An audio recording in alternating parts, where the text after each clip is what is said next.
5 minutes, 7 minutes, because they're smart. And they'll Savannah Howell, like every her day, mother, Kimberly Lewis. And some days do it every 5 minutes, some days do it other. My suggestion, set it alive. Victoria Kaminsky and her parents Dale and Nikki Kaminsky. Classroom, and this is so much easier to deal with than this.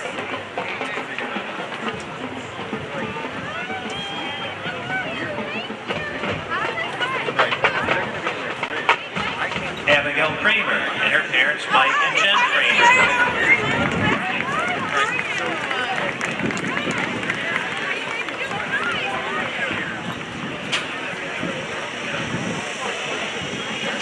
Well, they're going to see the presentation stuff. Jaden Mellon and her parents Tom and Candy Mellon and her siblings Zach and Sarah. If you sit there, like behind a desk, behind screens, then it's over. Yeah. Meredith Mott and her parents Craig and Susan Mott and her brother Ryan and sister Caroline.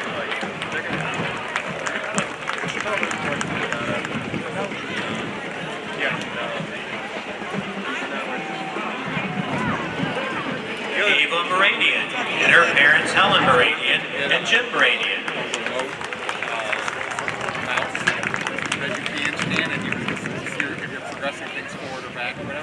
Hannah Petro and her parents Jeff and Jennifer Petro and brother Hayden.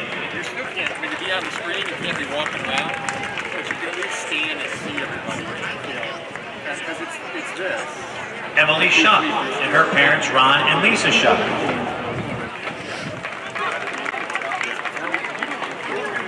This is A. Jennifer Steffes and her parents David and Judy Steffes.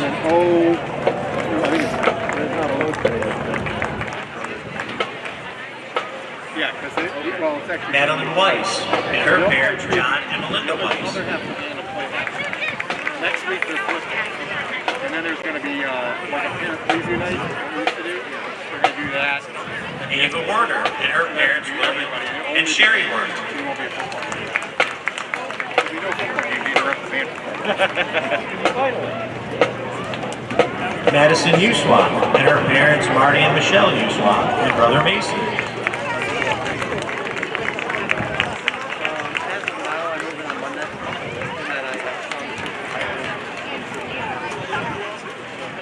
As of now, Dylan?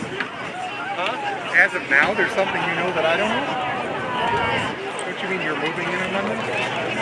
You don't have to say, oh, that's as of now. Oh, you don't have to say the as of now and then. I went to a snorkeling in Miami last summer. I met him there. We just went to the away.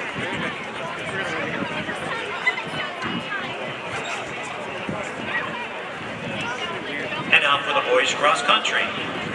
Paul Boersma and his parents Ken and Emily Boersma.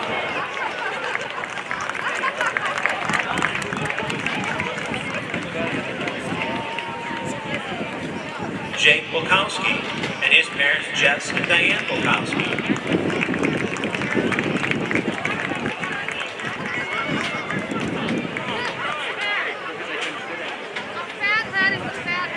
Liam Ridgway and his father Bill Ridgway.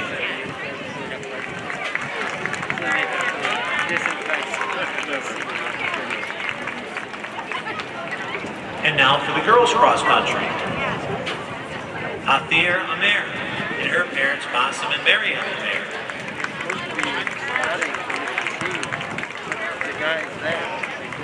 His father's there. Lauren Debney and her parents Brian and Kelly Debney.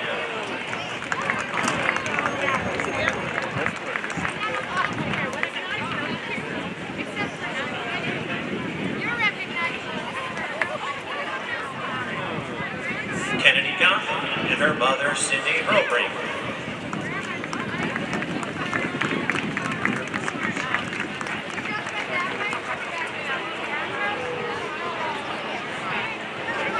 Taryn Horvath and her parents Tim and Amy Horvath.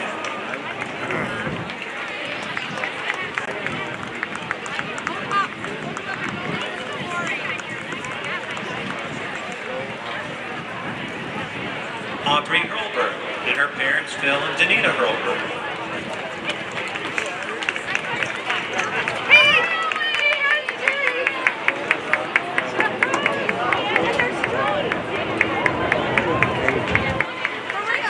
Mira Patel and her parents Maharat and Manisha Patel.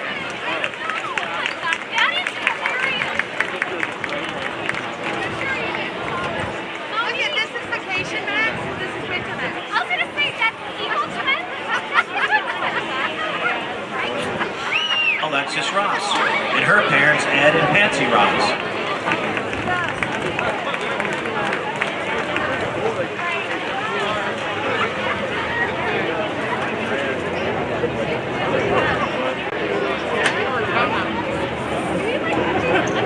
Natalie Rayer, and her mother Janine Billings, and father Todd Rayer. I'll show you what I did with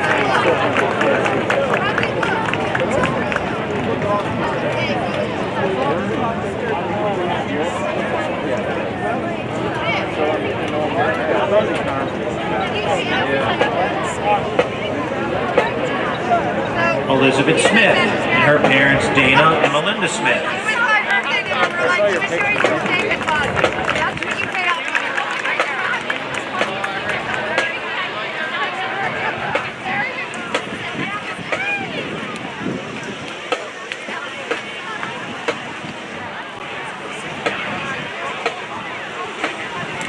Maria Xantopoulos, and her parents Chris and Lynn Xantopoulos.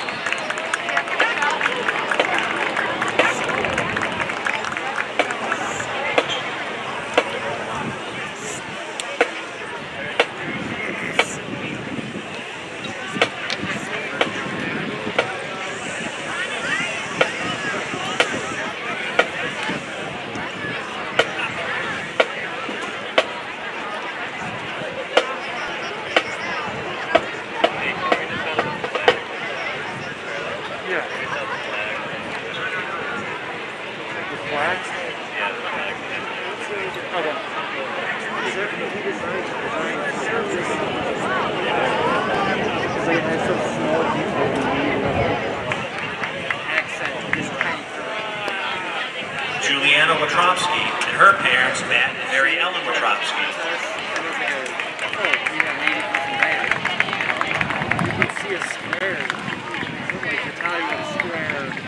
Emily Mahalan, and her parents John Paul and Holly Mahalan.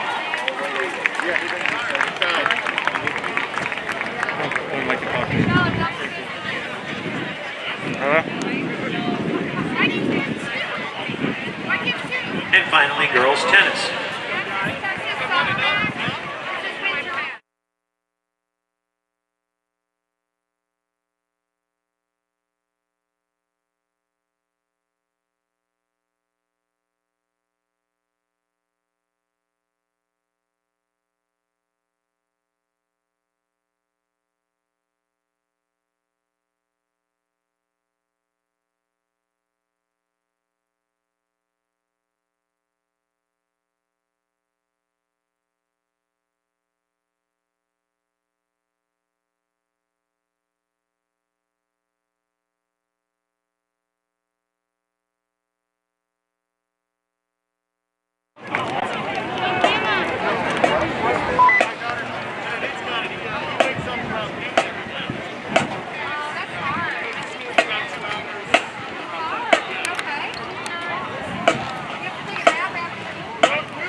You said you wanted a shot of the flag?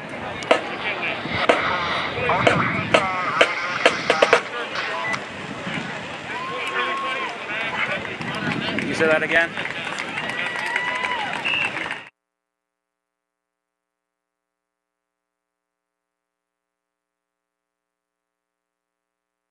Those performing our pregame show tonight are students with the last names of A through L.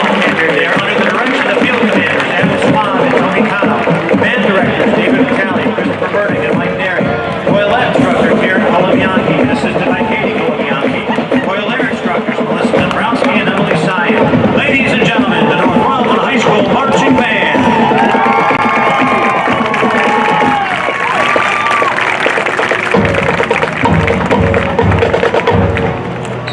please rise for the playing of the North Royalton High School alma mater and remain standing.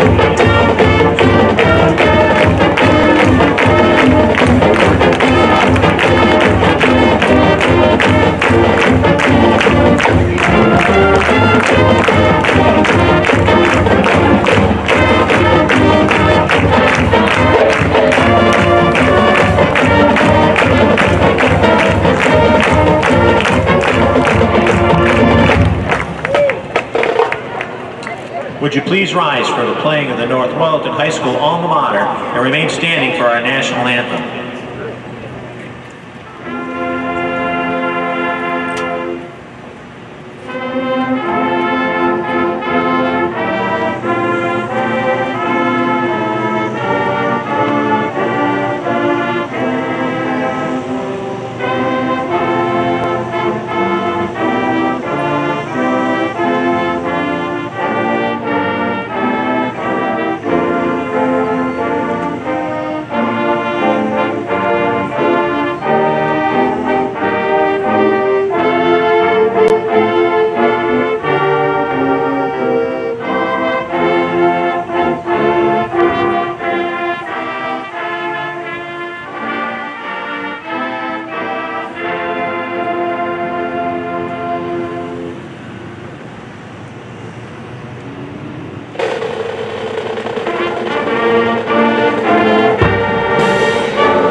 Today is the 19th anniversary of the tragic events that occurred on September 11, 2001 in New York, Pennsylvania, and Washington, D.C.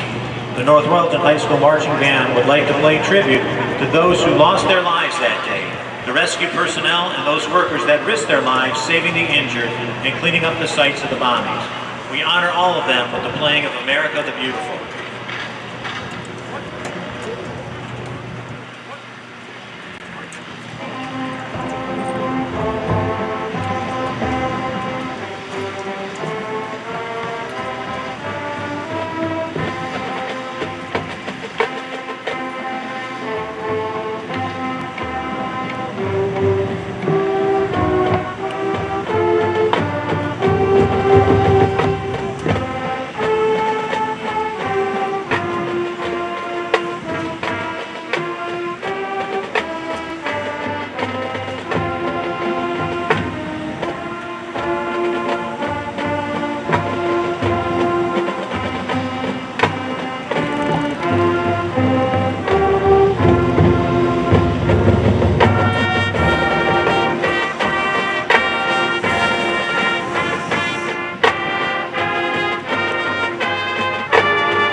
Sportsnet bring you Week 3 Ohio High School football action from Gibson Field and Serpentini Chevrolet in North Royalton, Ohio.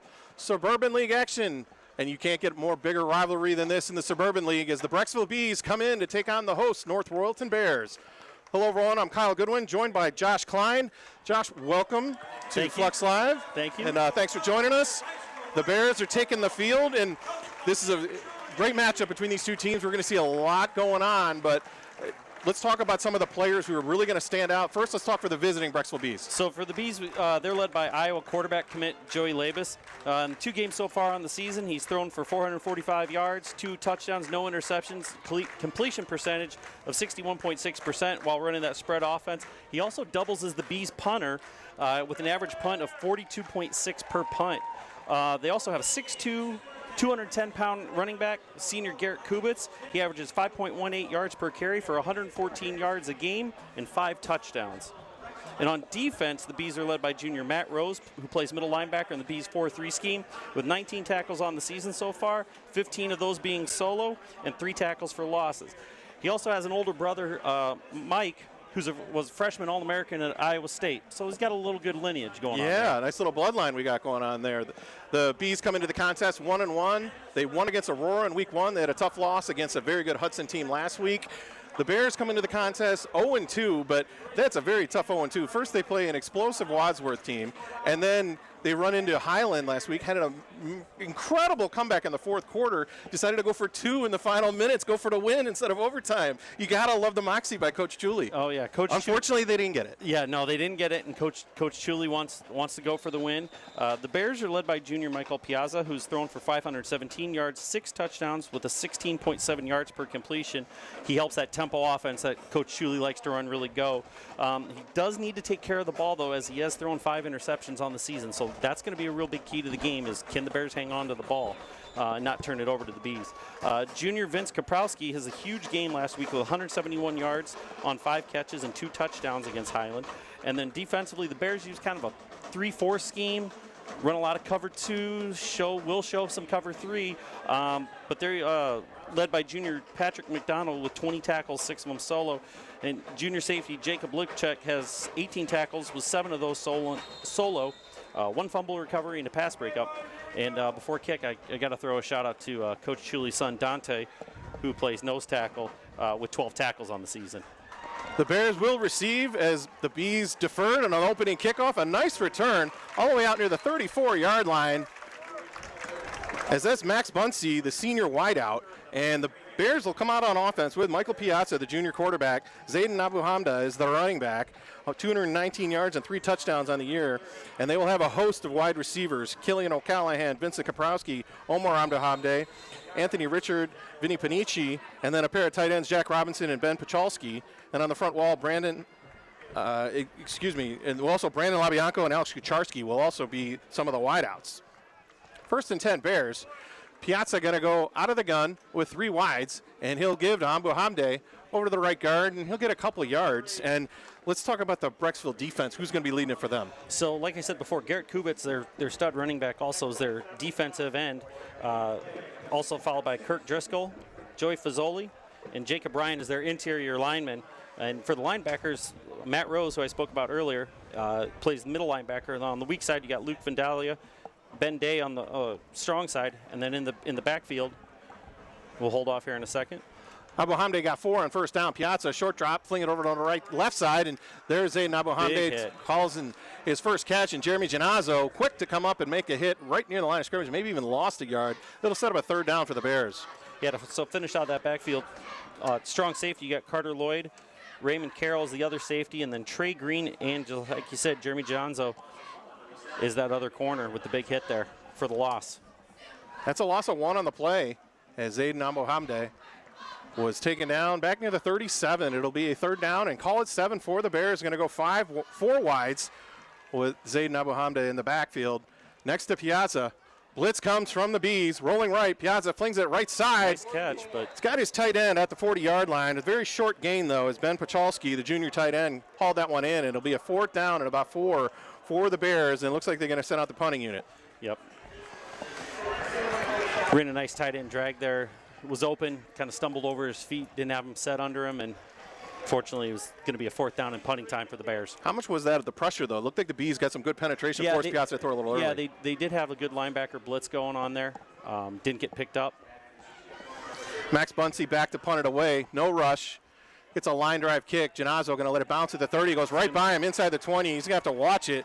Roll inside the 15 all the way down to the 13-yard line, and that's where Brecksville will take over on offense, led by Iowa commit Joe Labus at quarterback.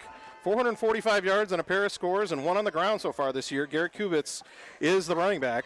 Corey Steese will be the fullback, and then we'll have a host of wide receivers, Luke Gannum, Luke Buckley, Jeremy Ginazzo, and Dan McGonigal. In the front wall, Luke Kieran, Joey Fazioli, David Drinko, David Watts, and Kirk Doxkisil. And the Bears defense been kind of stout so far this year. Yeah, they're not very big size-wise, but they've got some speed and they flow to the ball really well. So they're going to stuff them a little bit if they're going to try and run up the middle. It's not going to be an easy task. But Brecksville has those 2 tackles that are 6'4", 6'3", 280, and 285 and 290 pounds. So they're formidable on the ends. We'll get the Bears starters in just a moment. First play, handoff. Kubitz over to left tackle, angles his way across the 15 out near the 17-yard line. And he gets a handful of yards on that play. Defensive starters, Seamus Coberly and Nicholas Trotnow, Dante Chuli and Ben Konecki in the front wall. Inti Serrato, Matthew Van Steenland, Alex Kucharski, Pat McDonald, and Vinny Panici are the linebackers. And a host in the secondary will be Brandon Lubianco, Killian O'Callahan, Vincent Kaprowski, Andrew Corton, Jacob Lipchak, and Max Bunsey. Second down and call it 5. Labus rolling right, being pressured. Chase fires it. Complete. He's got his man downfield. That's Luke Buckley. Little over his head, but he was able to adjust on the fly, get his hands up, made a really great catch. Wasn't a perfectly thrown ball, but it's the wide receiver's job. If it's close, get your hands on it, it's yours. Buckley to the 32-yard line, and that's a first down for the Bees. 9:11 to go, first quarter. And the Bees are moving already, 3 wides for Labus. And an offset eye out of the pistol. Bears come with 8 men up front. Give Kubitz over to left side.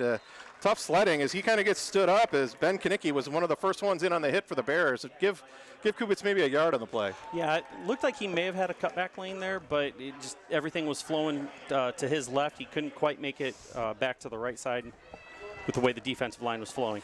And as good of a running back as he is, he's even a better baseball player. How about that? Yeah, that's what I hear. That's what I hear. He's looking at maybe some SEC schools, possibly have some interest. Vanderbilt, I remember hearing.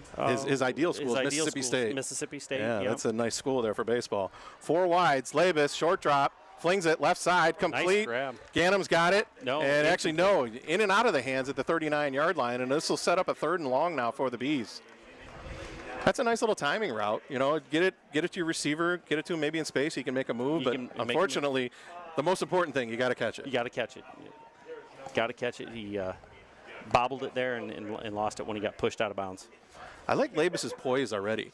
I mean, he's shown right there. He just stood there, got his feet set, threw the ball. The other time, he had the rollout, waited for his receiver to break open. Yeah, he's a big kid at 6'3", 190. There's a reason he's going to Iowa to play ball. 3rd and 8, out of the gun. Labus looking right all the way, flings it complete. Ginazzo's got it, out of bounds at the 45-yard line. That'll be another first down for the Bees. Killian O'Callahan was in coverage. Yeah, again, like you said before, just quick step drop, set his feet, throw it right on the money. Great timing route there.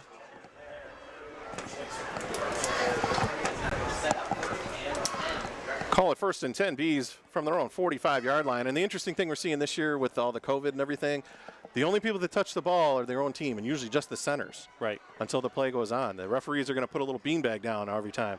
First down, Labus, all day to throw, has the pocket wide open. Complete. Buckley's got it, makes a move, and he gets inside the Bears 40 to the 39-yard line. Another 16 yards and another Brecksville first down. The big thing there with Labus was he used his receivers. He went to his check downs, scanned the field. You could see it looked as 1, his 2, his 3. And that may have been his 4th option on that play.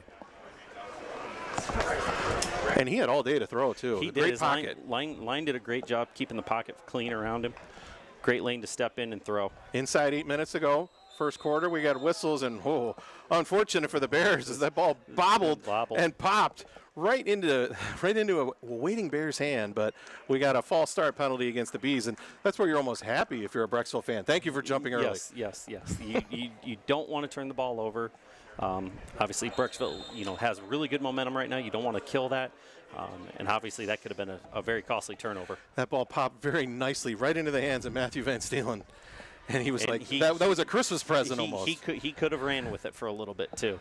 First and 15 now for the Bees after the first penalty of the game. Play fake give. Kubitz over left side, slipping tacklers, big bowling run. over runners, and still going. And Garrett Kubitz with a nice run all the way down to the 31-yard line. 13 yards. He is all of 6'2", 210. Kept those legs moving, pushing forward, utilizing that forearm move. Picked up 13 on that, it looks like. Yeah, and I want to say more than half of it was after contact. Yes, definitely after contact for sure. And that's a nice play on first and 15. Now you get a 2nd and 2. Now the whole playbook's open. Trips to the right for Labus. Kubitz the lone back. Little high snap there. Kubitz again with the ball. Kubitz just slipped the man in the back. Most backs would have been taken down for a loss on that play. Instead, he gets 7 yards downfield. Yeah, he keeps his pads over his hips really well. He's able to keep that momentum going forward and not go backwards when you hit the line and get popped with that first line of contact. First down, Bees at the 25 of the Bears. Trips to the right for Labus. Kubitz the lone back. Bears dancing around on the line, looking to show blitz. They only rush 4. Fade pattern, left side, looking for his man. Jump ball. Gannum's got it. Gannum's got Touchdown, Bees. Oh. And then we got, well, what do we got here? That might be a little extra, little taunting. Yeah, there was a little spin on the ball Luke right on the defender. Luke Gannum hauled that one in for the Bees, but then he might be tacking on 15 afterwards, and this is interesting. Wasn't where they allowed that's another one. Interesting. I was wondering maybe, hey, we already got the 15 yards. Why not take another one? But I think they're getting a second flag. That was all of the NFL, how they're allowing that. That was Hollywood Higgins right there. Yeah. It looked like. That was the red carpet. We got a flag in the end zone. We got a flag at the 14-yard line. And if it was the same one, is there potential for an double unsportsmanlike and possible? If it's on the same player, yeah, 2 unsportsmanlike in a game is an ejection. Yeah, Who would you give that to? That was the entire team, though. I don't know. That's, wow. Unless the one in the end zone is pass interference. Again, yeah, we need to wait for the call. Coach Chuli is 6:25 to go, first quarter. Bees on the board first. Coach Chuli's out on the field all the way to the hash. Wanting to get an explanation. Yeah. I think he's trying to say what you originally said, that maybe there should be 2 unsportsmanlikes. Unless he's arguing that it could be offensive pass interference. Because they were infighting there. Yeah, that ball was up for grabs. Yeah, that was hand fighting. Gannum went kind of over the back of the defender there to grab it. And we're having a little zebra convention at the 23-yard line. You got to like the play call, though. You had single coverage, throw it up for grabs, see if your player can make a play. Yeah, and that's what Labus can do. I mean, he's obviously got an accurate arm. He's got a big arm. Hit his wide receiver exactly where that ball needed to be. Gave his wide receiver the opportunity to go up, jump for that ball, and make the catch. And Gannum did a great job with it. About the only thing maybe could have been a little more perfect is it was to the outside. It was a little to the inside. Little to the inside, yep. Gave the DB a chance at it. And there is a little bit of a breeze tonight, so don't know if that had any impact on it, but still haven't gotten official word yet either as to what the flags are. And here comes the official's decision.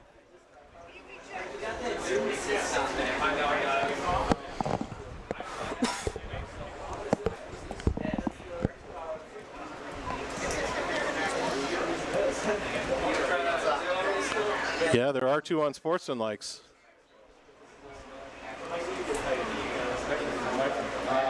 That should be, we can't hear what he's saying, but if... Oh, there is an ejection. There was an ejection. We don't know who. Well, you got to think that's Gannum, because he was the first one to get it. He caught the touchdown, and he posed over the defender. That would be my logic Because as well. who else would have got the second one? You know, I mean, unless they gave it to everyone in the huddle, and then that's his second one. Right. So, Second personal foul, number 1 is ejected. wow. Yes, That's number 1 is ejected from the game. Ganem has Luke been Ganem, ejected. second touchdown on the year. And that's a costly one for the Bees. With 6:25 to go first quarter, they take a 6-0 lead, but they lose their senior wideout. Yeah, that's a tough hit. That is definitely a tough hit. So looking at the depth chart, it's going to be Grant Kaza.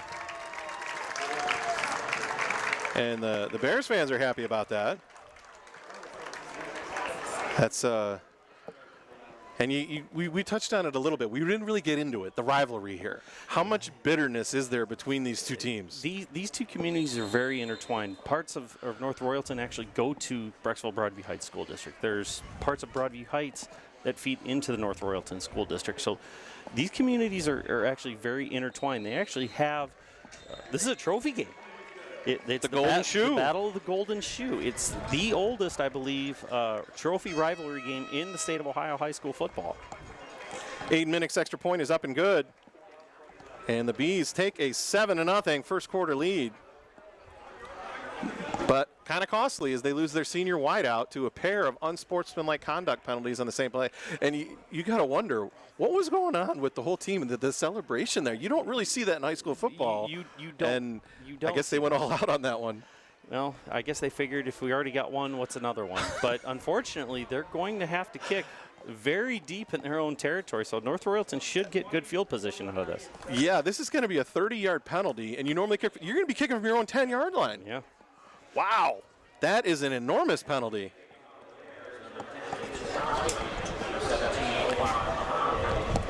I mean, the Bees are walking out like they're going to kick from the 40, but the referee, the official hasn't walked it off yet.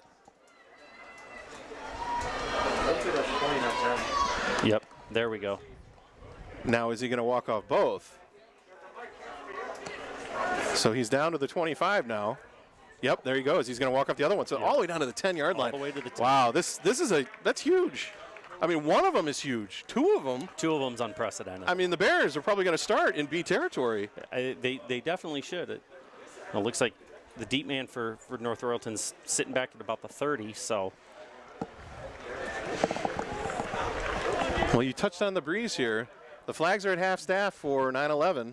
You know, and this is a day of remembrance here, and absolutely everything in the nation. And I think the Bees are definitely going to remember that play. It's going to come back, and hopefully it doesn't come back to bite them if they lost one of their seniors. Yeah, you hate to see anyone getting thrown out of a game, but unfortunately there are rules, and we have to follow them, and they did not in that case. So. I guess if you ever see a player thrown out of a game, you want it for that, not like for a targeting or something. You know, I mean, again, that's excessive, but it didn't hurt anybody except himself and his team. I'll be really interested to see how North Royalton responds to that. You know, I know Coach Julie's a very animated guy. He's very passionate, loves his players. He'll fight for his players. I'm very interested to see how they react to those taunting penalties. Actually, the second one was half the distance from the 25, so from the 12.5-yard line, Minnick will kick off, and he gets a right leg into it. It's going to come down. Bunsey has it at his own 38. He's going to up get the middle of the He's got a field. shot. If he gets around the edge, he might have a chance. The 45 gets a block outside the hash, spinning his way just short of the 40-yard line of the Bees, around the 41-yard line, and with 6:14 to go in the first, the Bears have great field position. Yeah, they took a really decent kick, went to his right, had a couple blocks, was able to spin out of two tackles there. I think the Bears are going to be pretty fired up on this one here. They are going to be throwing that ball into the wind, and it does look pretty stiff right now if looking at the flag. Two wideouts split left, Kaprowski to the right for Piazza. He gives Zayden Abu Hamda, stiff arms a man. He's got the edge inside the 40, runs over another man inside the 35, down to the 32-yard line, and very close to a Bears first down. Yeah, he had a couple blockers out in front of him that were able to seal that off. Good wide receiver blocking there.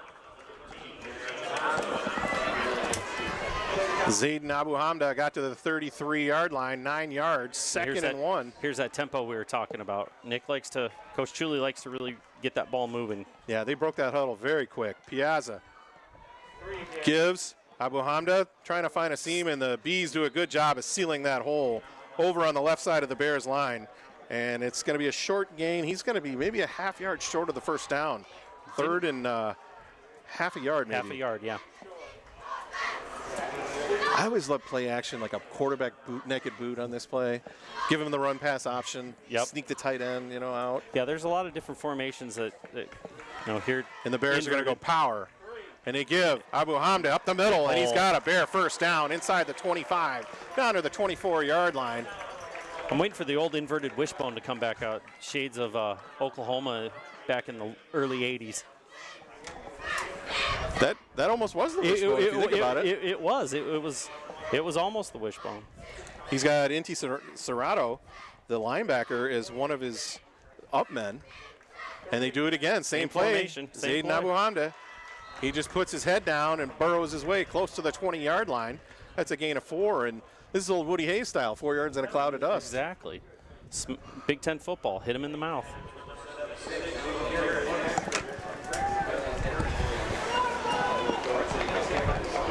Four and a half to go, first quarter. Bees lead 7-0. Bears are on the drive. They're going to stick with the wishbone and give Zayden Abu Hamda over to the left side. Gets to the hash around the 18-yard line, and he'll get a couple more yards, give him 3 more, set up a third, and call it 3 for the Bears. Long 3, short 4, 220, 221, whatever it takes, right? Well, if you think about it, you got 2 plays to get 4 yards here. So Exactly. Royalton's going to want to get points on the board. I'm not sure what our kickers' ranges are, especially with that breeze tonight.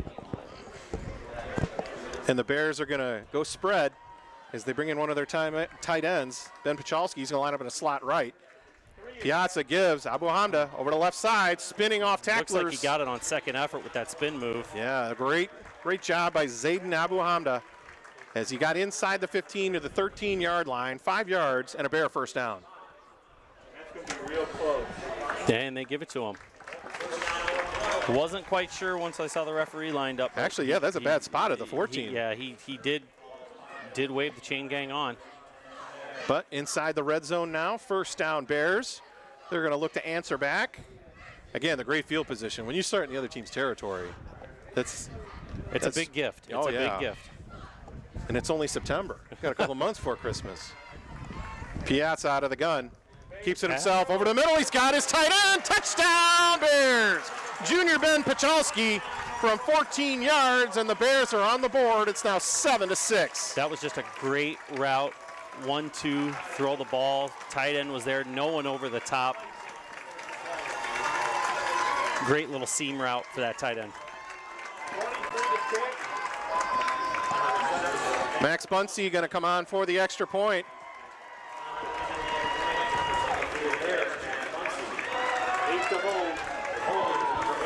.307 to go, first quarter. High snap. Bunsey with a 2-iron that went underneath the bar. Yeah, the high snap there kind of threw off his timing. It's rare you see one that low that doesn't get blocked. Yeah, exactly. So kind of split the defenders there. The extra point, no good. So 7-6, Brecksville leads with 3:07 to go, first quarter. So far, what's your impressions about what each team has been able to do? Joey Labus has definitely a great arm. You can see why he's a Division I product. Really covers the field, checks down to his wide receivers. Royalton, though, really impressed me on that drive, coming back, especially after those 2 taunting penalties, unsportsmanlike conduct penalties, I should say, to really take the ball back and kind of maybe take Brecksville's wind out of their sails a little bit here. They were riding pretty high after stuffing North Royalton on their first drive. Is this going to be the kind of game where the scoreboard operator is very busy? It very well could be. It may not be a lot of defense. It could be high scoring. Squib kick, going to bounce all the way down. Looks like Genazzo has it. He's got a seam up the left side. He's across the 41 man to beat. Genazzo breaks the tackle and might be gone. Inside the 20, forget it. Jeremy Genazzo is going to take it to the house. Unofficially 72 yards for Jeremy Ginazzo. And just like that, the Bees come right back with a big play. Yeah, he had a great run there. Kept his feet in bounds. Only had one man really to beat, and that looked like the kicker. 46. No celebration this time. I think Coach Potter would, I think he would really, really turn blue from, and not red, from anger if Yes. they took another celebration penalty. It may be a shade of purple, actually. Something. It would be a different shade that you probably wouldn't have a name for. Absolutely. Aiden Minnick on for the extra point attempt out of the hold of the touchdown maker, Jeremy Ginazzo. Gets the snap down, the kick is up, and the kick is good. So Brecksville wastes no time, takes the kick, says, hey, we're okay. Give it to our playmaker, Ginazzo, and let him go to the house. And I thought there maybe, take a little bit of wind out of their sails, and that was not the case with Ginazzo running that kick back.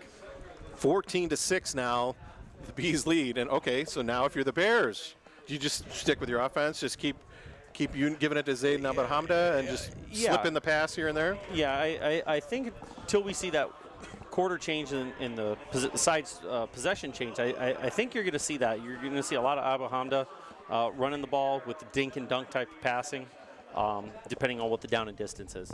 I don't see him running the fun and gun at this point just yet. I like they went to the wishbone too. They let you know about that. And then they even threw out of it. They did. Snuck the tight end. There's a lot of different variations that you can run out of that formation. And Brecksville has something very similar, how they're run a man in motion, and you've got about 3 or 4 different options off that of run-pass option. You hand it off to the man in motion. You can hand it to the back, roll quarterback out on a boot. A lot of different possibilities. Kaprowski is back deep for the Bears, standing inside his own 10. Minnick will put a right foot into it.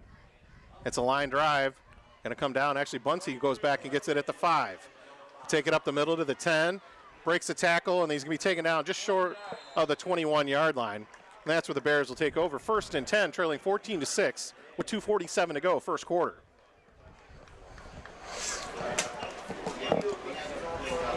You got to like how both teams have so many skill players that get involved.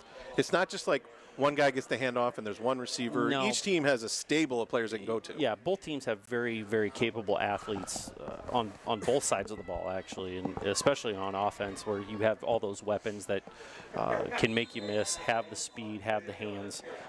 So very, very fortunate to watch 2 perennial high school football teams in Northeast Ohio tonight and showcase. 1st and 10 Bears. They give. Abahamda over to the right side. And Zayd Abahamda, good a couple yards, close to the 24-yard line. Give him 3. And positive yards on first down. Other than the first series where they threw the pass to him and he was taken out for a loss, the Bears are getting positive yards on every play. Every play's been in the positive category for Coach Chuli. And the Bees, if you think about it, other than penalties, theirs have been positive as well. So both offenses are playing pretty well here early. Yes, definitely an offensive game right now. 2nd down, call it 7 from just inside the 24. Play fake, Piazza rolling left, flings it. He's got his receiver just short of the 30-yard line. Killian O'Callahan has it there. Put him down at the 29, and that was a very tight window that Piazza snuck that in. It was a very tight window. I initially thought that may not have been a good play to run with that pass, but he did sneak it in there. The cornerback wasn't able to get there in time. From where we were, it looked like the safety was cheating up, and one more step, he might have stepped in front of that. That was some nice progress for the Bears, though. Gets them a 3rd and short, call it 2 from their own 29. As Omar Abahamda going to go split left. Kaprowski, along with O'Callahan, are out to the right. Zayd Abahamda in the backfield next to Piazza, gets the handoff, and Zayd Abahamda powers his way across the 30, close to the 31-yard line. He'll be right near the sticks. All depends on the spot. Looks like they're going to give him the first down. New set of downs for the Bears. Moving the chains.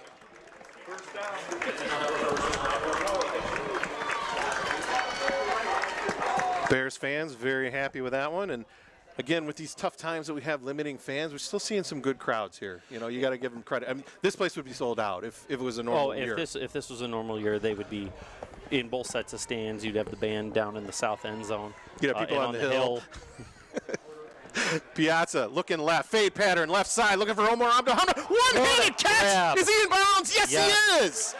What a catch by Omar Hamda down to the Bees' 45-yard line. That may have been good in the NFL as well, with 2 feet down, it looked like. That was an OBJ one-handed left hand. He's showing off his basketball skills, the hands that he's got as the point guard. Coach Lapsevich and Coach Garman, Coach Mattis would be very, very happy to see that, and the ball handling skills and the footwork on that. What touch by Piazza, too, right into the wind. Beautiful ball, right where his receiver could get it. The brothers are doing it here. The Oba Hamdas moving the ball. And play fake. Piazza keeps it the right side. Slips one tackle and gets close to the 40-yard line of the Bees. Put him down around the 41. That's a 4-yard pickup. It's a nice pickup on first down. Again, positive yardage. It's what Coach Chuli wants to see every time. Chunks of yards, 4 or 5 yards at a time. Doesn't need to be big, doesn't need to be flashy. Get positive yards. It's also an answer, too, after the big play by the Bees and the kick return. Here come the Bears. This could be the final play of the first quarter. 2nd down and 6. Trips to the right for Piazza. And we got a whistle and a flag. The receivers out wide. We're having a little trouble getting set. He's pleading his case to the referee as well, that he was trying to get lined up and make sure he wasn't covering up anyone on the line. And well, I think he originally lined up off sides. That was the problem, and so he was trying to back up, and then the ball got snapped, so he was never set. Yeah.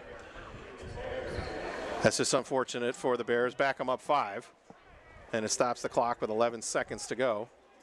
2nd and 11, still manageable.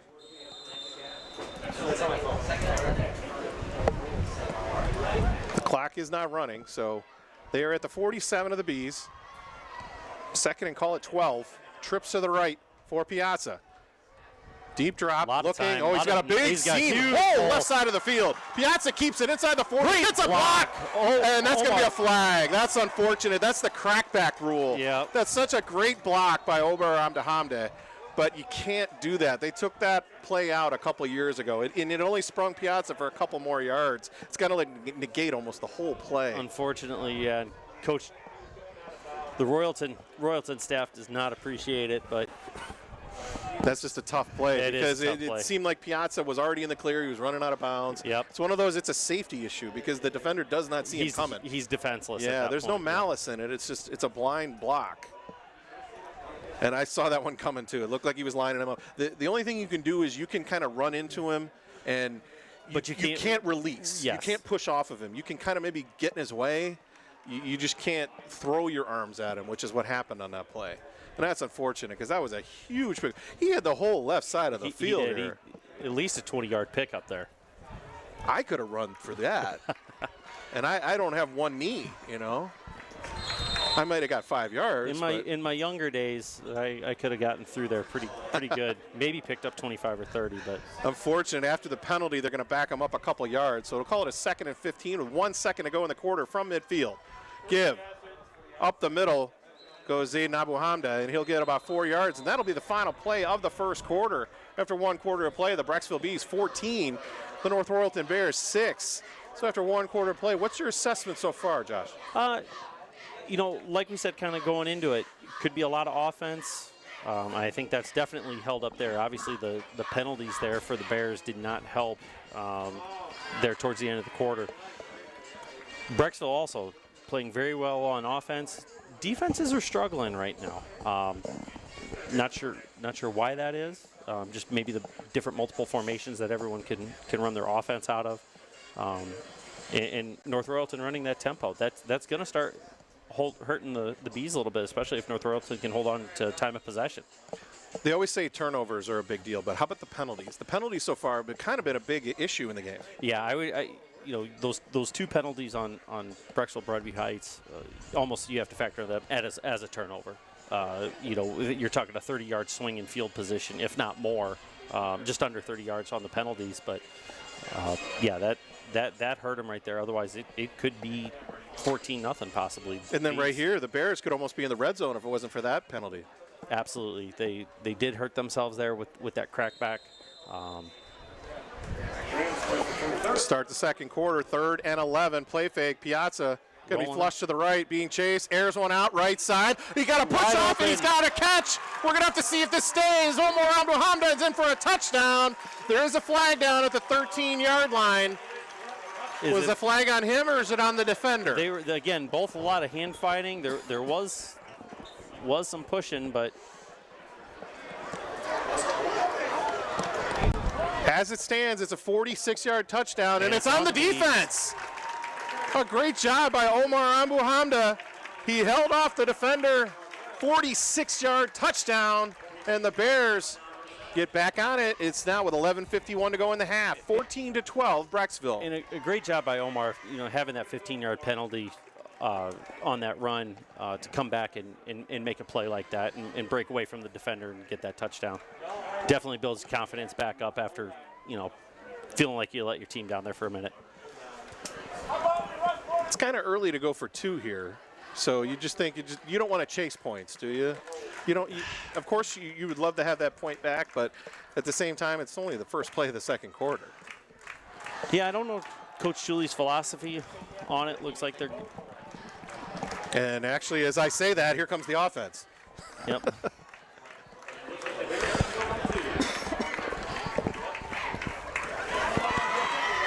He knows his players. He knows his playbook. Knows his kicker. I'm curious if they run that similar play where they got the defender to jump off sides in the Highland game.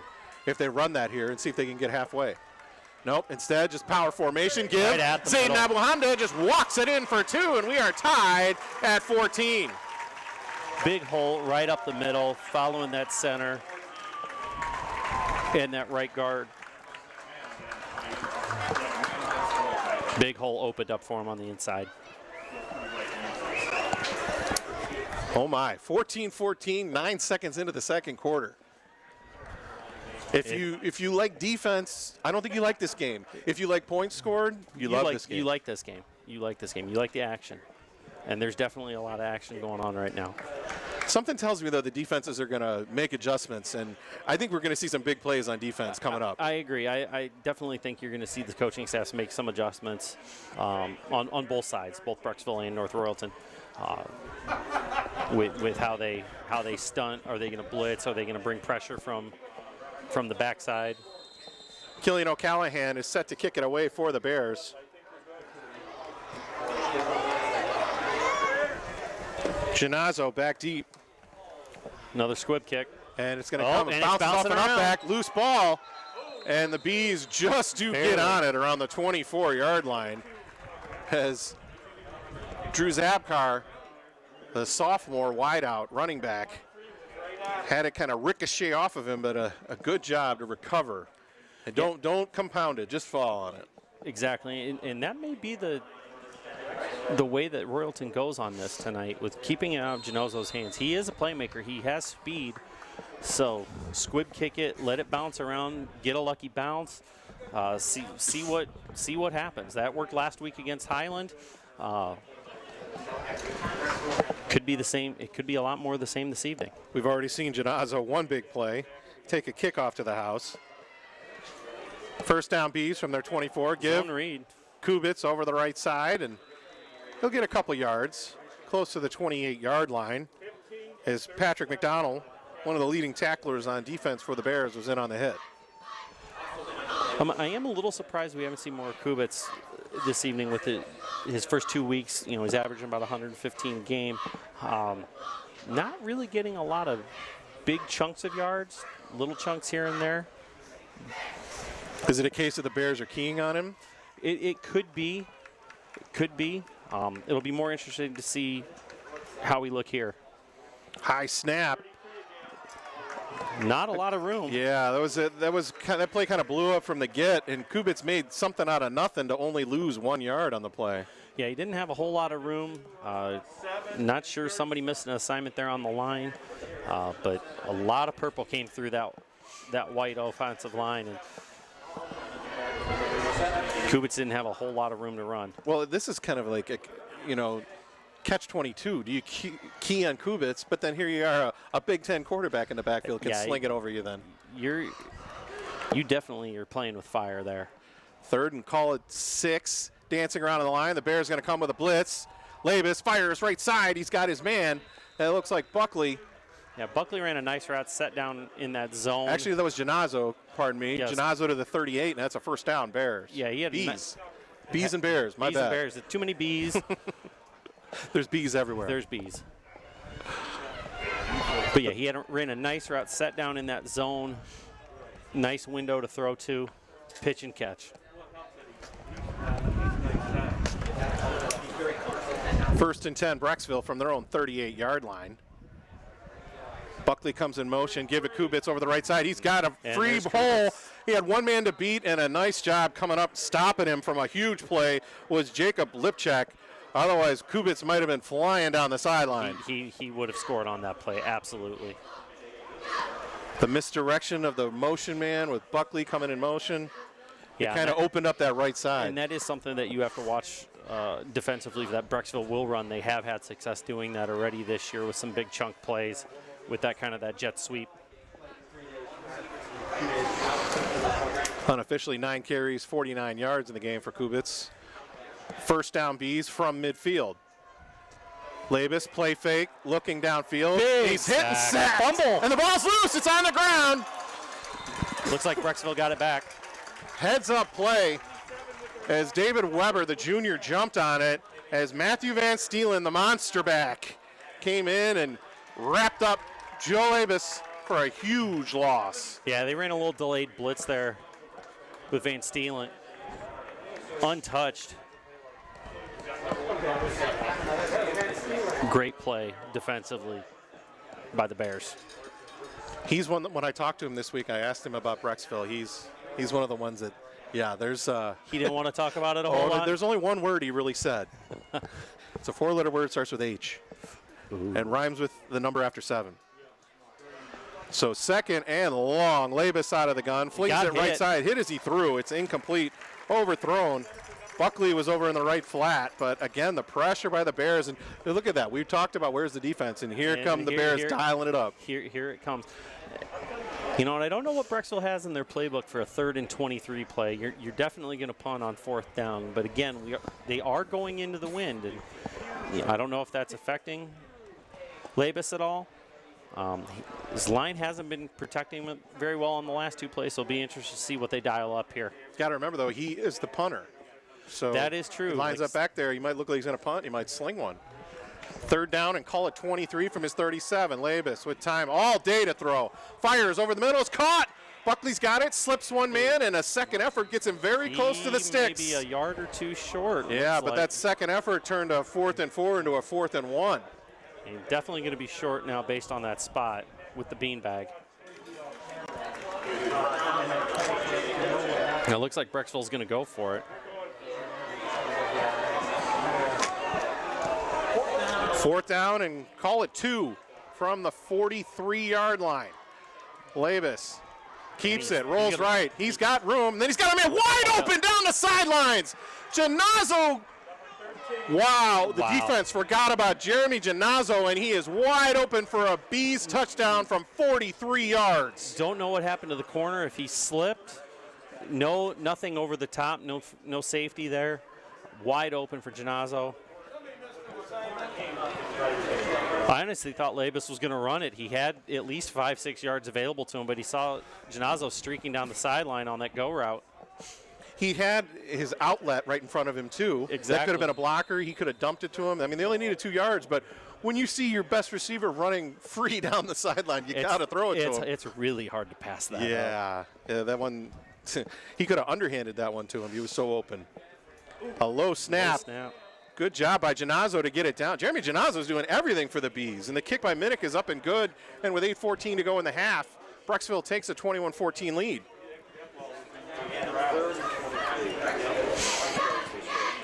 So let's see how the Bears respond here. That was a good defensive stand there. Unfortunately, just one slip or one mental lapse, and Joey Labus makes you pay for it.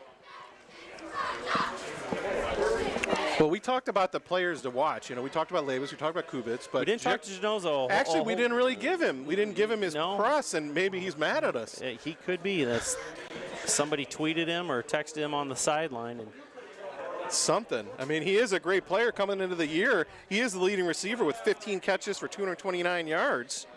So he is a favorite target of Labus. Absolutely, he is. He is definitely a favorite target. He's a great athlete. He showed in the kick return. Showed on the kick return. He showed there. He does have foot speed. He can get behind the defender.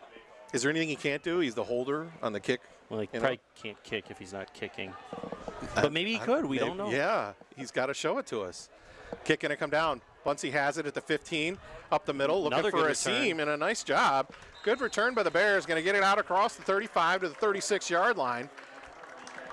And that's where the Bears will take over with 8:07 to go in the half. 21-14, Brecksville leads.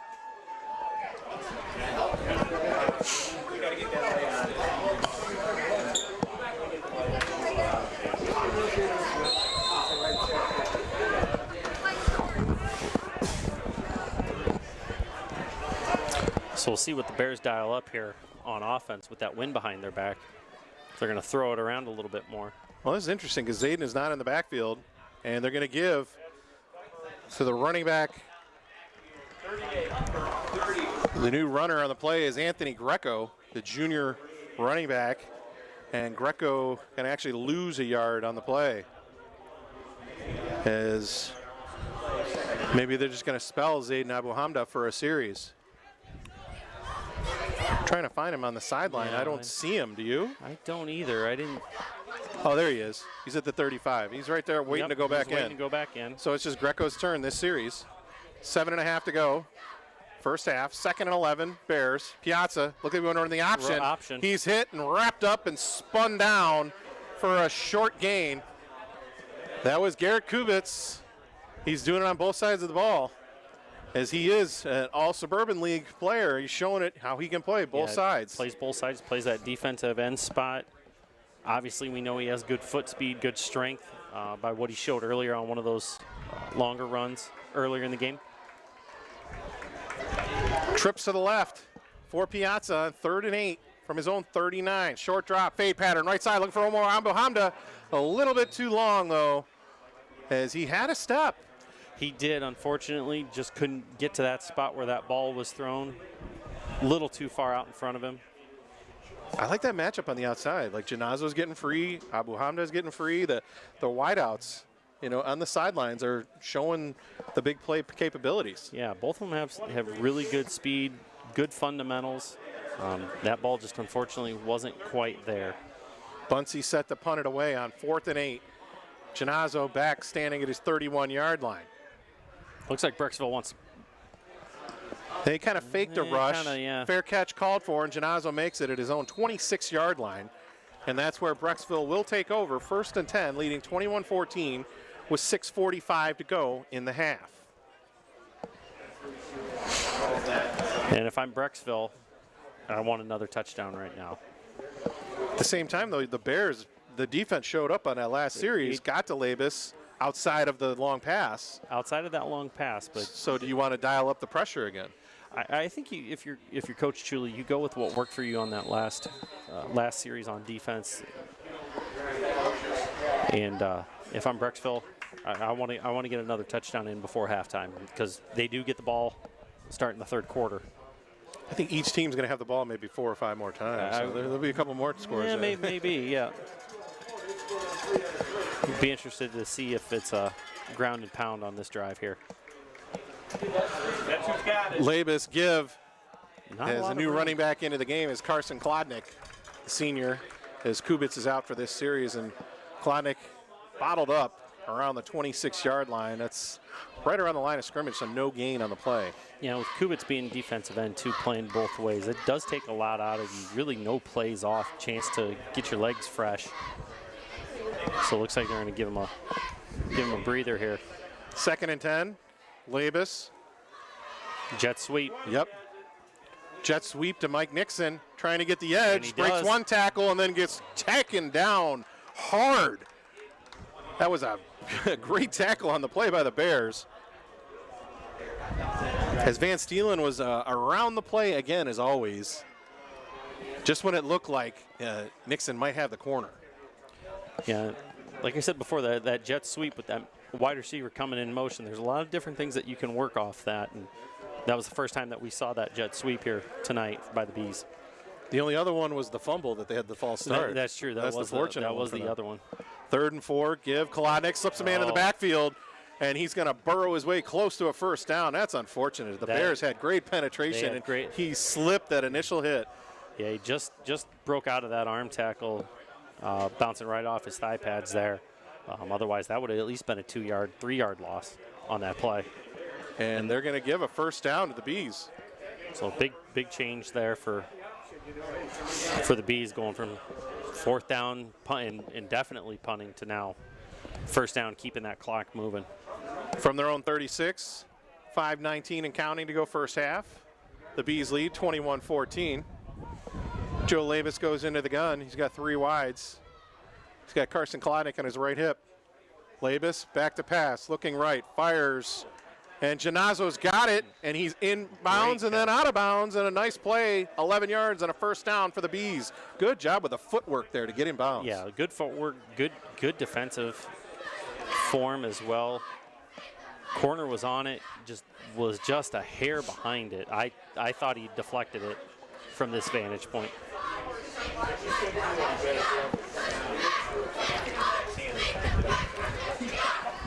First and 10 Bees from their own 46-yard line. Labus, 2 receivers to the left. A play fake, looking left all the way, and a little out route, and he's caught, and Buckley's free down the sideline. This is going for a touchdown, 54 yards. Luke Buckley for the Bees with 4:49 to go. First half, 27-14, Brecksville. And the bad thing for the Bears there was they had 2 defenders right there, and they kind of took each other out, unable to make a play on that ball, and it was a great pass by Labus for the touchdown. How about the touch on that pass? Again, just a real nice tight ball, put it exactly where it needed to be, gave his receiver the chance to get it, and he took it in for the score. That's one of those ones like in your backyard, you just put a garbage can out there and just throw it from like 20 yards and just drop it in the bucket. Drop it in the bucket, that's right. Extra point by Minnick is up and good. And Brecksville now extends their lead to 28-14. And the big plays keep on coming. Yeah, big chunk plays by the Bees. It's given them the last 3 touchdowns there, I believe. Well, if you think about it, the shortest touchdown of the game is a 14-yard pass. Everything else has been 25 or more. Exactly. Everything's been big chunk plays on the passing game for the Bees. And the Bears here, with 4:49 left in the half, are going to need to get positive yardage and get some points on the board. Because again, in the second half, with the Bees getting that ball back, there's going to be adjustments made, but Coach Chuli's going to want to get some points on the board here quick. Right. You got to wonder. You can bring Zayn Abu Hamda back in. He was off the last series. They kind of sputtered a little without him. Went 3 and out real quick. Yeah, definitely a different skill set in between the 2 different backs there. Zayden definitely has a little more power to him and can get through the line and take that initial contact and bust through that. Minnick set to kick it away. It's a line drive kick coming down. Bunsey has it at the 10. Up the middle to the 20, 25. Looking for a block, finds a seam, and then gets crunched at the 32-yard line. And a little Corey Steese was in on the hit for the Bees. Luke Benadia was also in the area. That was just when it looked like he had a seam there. He ran right into a white jersey. Yeah, Steese came through and laid the wood there. 4:42 to go first half. Bees lead 28-14. Abu Hamda's back in the game now. I also like the outside with his brother Omar. And he's gotten free down that sideline a couple times. Yeah, look for a little more of that here. Piazza instead gives it Zayden over the left side, and boy, it seemed like he had no hole, and he found a way to get 3 yards out of that. Yeah, his initial cut is definitely forward.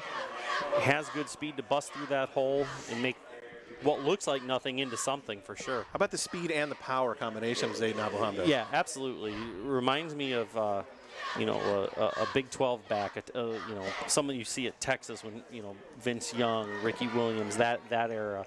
I'm even like a Derrick Henry right now. Oh, absolutely. Just got to see the stiff arms, that's all. Yeah, no stiff arms yet. 2nd and 6, and we got whistles and timeout. Timeout North Royalton. They didn't like the look of it with 4:03 to go first half.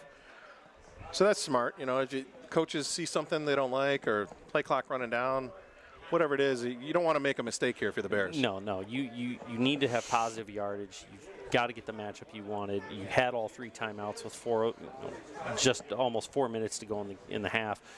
Coach Chuli's not going to be shy about calling timeout, level setting, get his players all on the same page, and making a positive play here, especially with being down 2 touchdowns at this point.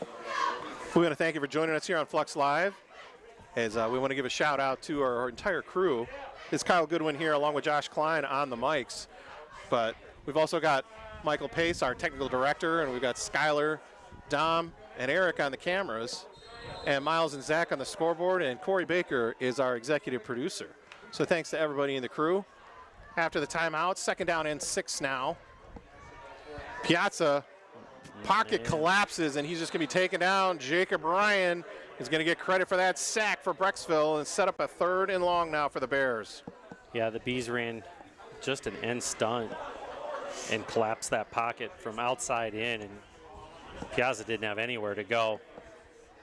Good coverage by the Bees on defense in the secondary. Yeah, it didn't even look like his receivers had time to run routes on that. No. That pocket just fell on him. It fell on him very, very quickly. So spread formation for the Bears on 3rd and 11 from their own 33. 2 receivers each side for Piazza. As he's got Ben Pachalski in the backfield with him. Another blitz. Stays in the block. Piazza hit and crunched back at the 27-yard line. That's Garrett Kubitz in on that hit. And the front wall of the Bees is starting to take over. And we've got an injured player downfield for the Bears. Looks like Anthony Richard was running a pass route about 20 yards downfield, and he did not get up. That's something you don't want to see here. That wasn't even part of the play. You never want to see anybody injured, but especially something like that where his quarterback got sacked 30 yards back downfield. Yeah, no, you hate seeing that for any player. Hopefully it's just something minor, just got shook up, rub a little dirt on it, and he'll be okay. Fingers crossed. Absolutely. If we could find some dirt here at this beautiful Serpentine Stadium, maybe some of the tires. Yeah, maybe some of the rubber that's in the turf. I love the stadium ever since they first built it. I mean, this doesn't remind me of a high school stadium. This reminds me of like almost a college stadium. Yeah, absolutely. It reminds me of a lot of the D3 stadiums. It's up on the hill, probably pretty much the highest point in Cuyahoga County. You can see out all around. Beautiful facility that opened up a few years ago. Yeah, you think it's 9 years old now? Yeah. It was September 2nd, 2011. I was here for that first game against Revere. Yeah, and I know they've put new turf in since then, put a new track surface in on top of it.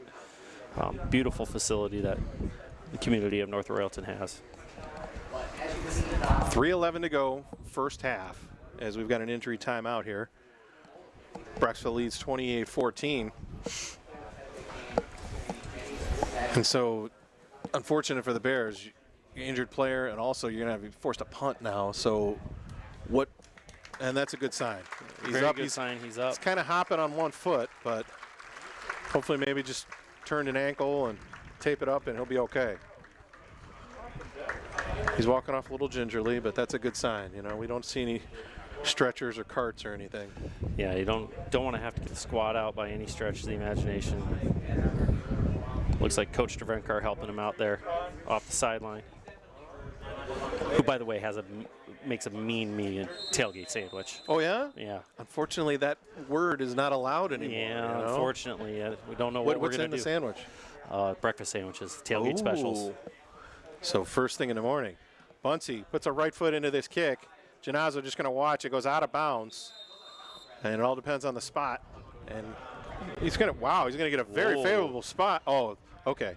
The official, he kind of threw me off there. He walked about 5 yards back and then walked the 5 yards back upfield. Still may have been a little favorable there. Yeah, but it looked like it went outside the 40, and he ran all the way down to the 36th before he came back and officially spotted it around the 42-yard line of Brecksville. Yeah, I don't think Coach Chuli would have been too upset by that. Maybe Coach Potter would have been. Well, Coach Potter probably wouldn't have been too happy about it. But Like, hey, come on, where's that 6 yards? You know, what happened? 2:56 to go first half. The Bees, plenty of time to, move it downfield and extend their lead. They don't need a lot of time. Like you said, everything's kind of been big chunk plays on the touchdowns and the scoring drives. Joe Labus does not need a lot of time. Labus, hand, Kolodnik going to try the right side, slips one man, breaks another tackle, and gets close to midfield out near the 48-yard line. That was 6 yards, but he broke about 4 tackles to get there. Exactly, and the last one did get him. It was good cleanup by the inside linebacker there. And officially going to put him down around the 47, so call it 5 yards. He also seemed lined up pretty deep in the formation, so it looked like almost a 9-yard run by the time he got the ball.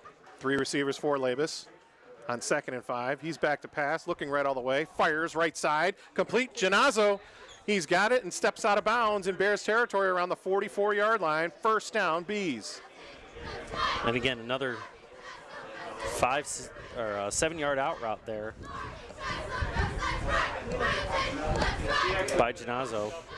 Great footwork on keeping those feet in bounds with that pass from Labus. How about the timing between Labus and Genazzo? Yeah, they've definitely worked on that quite a bit. You can tell they've been, doing this for some time. 1st and 10, Labus wanted to set up a screen left. He's pressured, throws it left-handed. Smart play. And that's a smart play, but did he have a receiver in the area? That's what the Bears are saying. He did get out of the tackle. That was a la Patrick Mahomes going left-handed. And the Bears fans want to know who was his intended receiver. No one there. Inti Serrato was back in the backfield, and what a great job by Labus. First, not to get sacked, but then to improvise, and he didn't even get the penalty. Absolutely. I mean, where's the moxie on that one in the meter? Yeah, way to think on your feet by not taking the sack and getting out of it, because he missed. One tackle got missed, but there was another one coming for sure. But then to throw it left-handed. Exactly. That's crazy. 2nd and 10. Labus pumps, fires, right side, looking for Genazzo.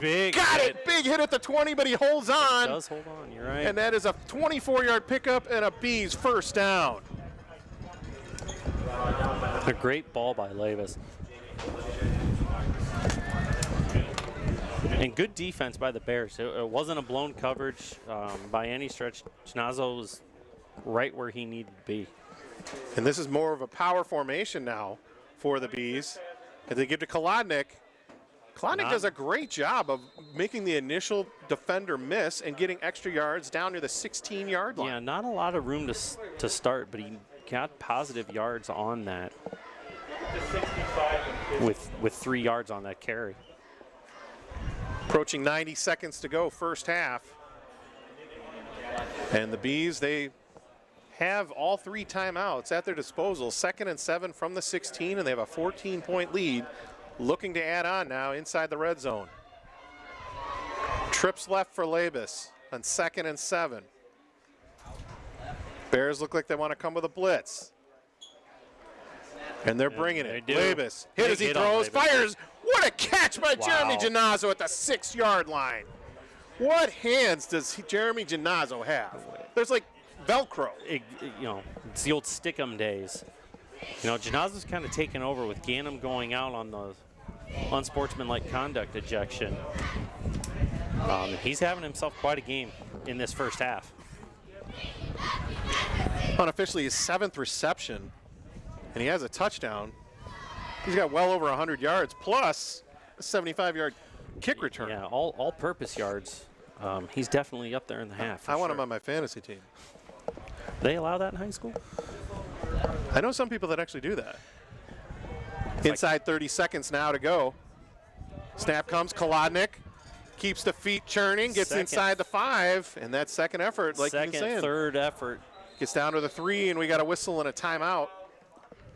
19 seconds to go in the half. The Bees are going to take their first timeout as they are threatening to add to their 14-point lead. Yeah, taking a little time here. Get set with what you want. 19 seconds. Still got 2 timeouts left. It's different options that you can set up here. I'll be interested to see, with the back of the end zone, you got less room to play with. Do they line it up and power right at you? Do they bootleg us out? A lot of different options here. This is almost where the cupboard is so full. Like which flavor do you pick? Again, but you can't run that go route. You can't run that deep post, that deep corner route. So it does take a little bit something back on that with the back of that end zone. Oh, because you don't have much room to play. Yeah, that's what I'm saying. You only have really 13 yards to play with, 14, and it doesn't count. Carson Kloddick's been getting 3 yards a pop, so this is right up his wheelhouse. Exactly. As he's the lone back in the backfield, kind of a power formation with extra tight ends in there for the Bees. As Kloddick gets it, dances over to the right side, angles his ways in, touchdown, Brecksville. 15 seconds to go in the half. The Bees extend their lead to 34-14 on a 3-yard touchdown run. That's the shortest touchdown of the game. Carson Kloddick puts it up for the Bees. Yeah, nice blocking by the offensive line by Brecksville. Had a great seal block, that tackle on that right side. Nice hole for him to pretty much walk almost right through. Not a lot of penetration by the Bears on that play. Even if there is, he's shown the ability to break the tackles too. Yeah, he can take 2-3 hits. Aiden Minnick adds the extra point, and with 15 seconds to go in the half, it is now a 3-score game as the Bees lead 35-14. Now, if you're Coach Chuli, what do you do here? You got 15 seconds left. You don't get the ball back going in the third quarter. Do you try to get some sort of return on here and then try to get a big play with a pass with the wind at your back, hope for a defensive penalty of some sort so you get that untimed down? I was wondering when the coaches go to the bag of tricks. When do they do that?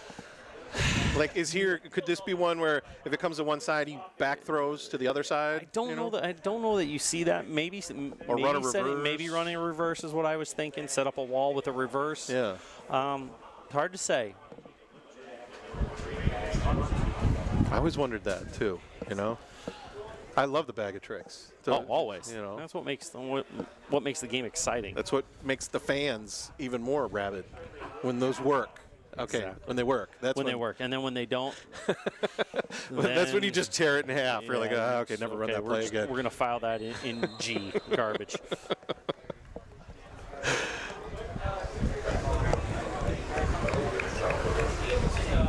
So it is Minnick going to kick off here. 15 seconds to go. Kicking into a mild breeze. Keeping it low. And it bounces. And it's touched.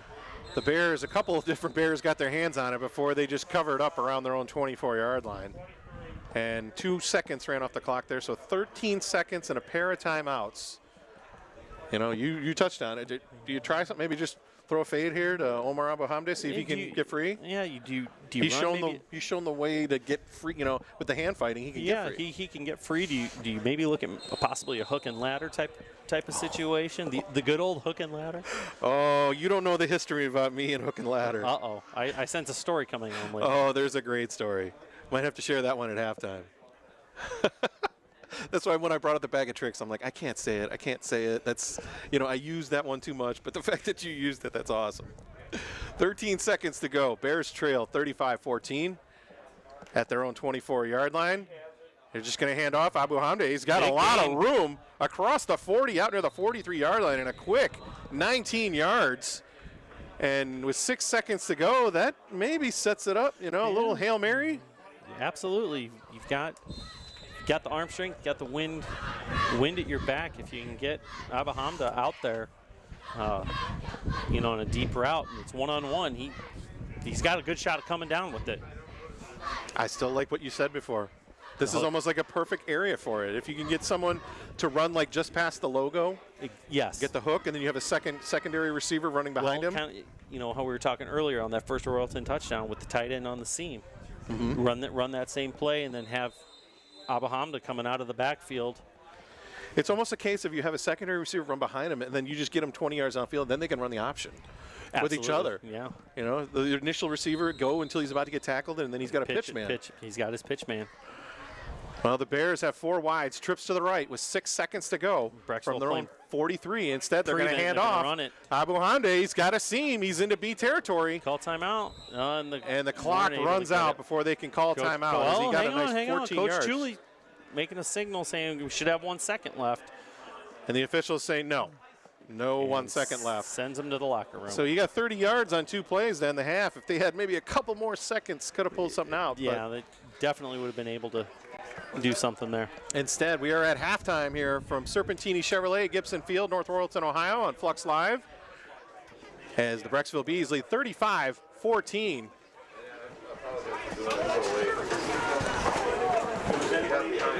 We'll keep it here for a minute. I'll tell you the story. Okay, this is the hook and ladder? Yeah, this is back in 2009, and I was calling a game. Avon was playing Fairview. Okay. And Fairview's up by a touchdown. Avon's driving, or they're trying to drive their own 40. Final minute, down 7. Couple incompletions, and in between 3rd and 4th down, I just turned to my color guy. Don't ask me why I said this. I just said, did they dare try a trick play here, a hook and ladder or something crazy? And they did? Yes, and it went for a touchdown. And they tied the game, and then they won in overtime. Oh, even better. But the crazy thing is, I saw the play developing, and my eyes, I think, popped out of my head. I'm like, oh my gosh, they're actually running it. They're going to do this. I just did it as a total gag.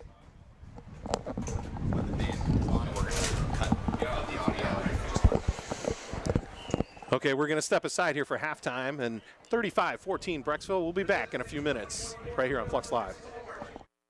Performing our halftime show tonight are students with the last names of M through Z. They are under the direction of field commanders Adam Swab and Tony Cotta. Our opening selections for this evening's halftime performance are by the singer-songwriter and guitarist Paul Simon. Our medley of Paul Simon's hits begins with Bridge Over Troubled Water, leading into You Can Call Me Al from his Grammy Award-winning Graceland album, concluding with Late in the Evening, released in July of 1980. Paul Simon was inducted twice into Cleveland's own Rock and Roll Hall of Fame, both as a solo artist and a member of the duo Simon and Garfunkel. Ladies and gentlemen, the North Royalton High School Marching Band.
Cleveland, Ohio. Let It Whip was featured in the film Pitch Perfect. And our red edition features our tuba, trumpet, saxophone, and mellophone sections.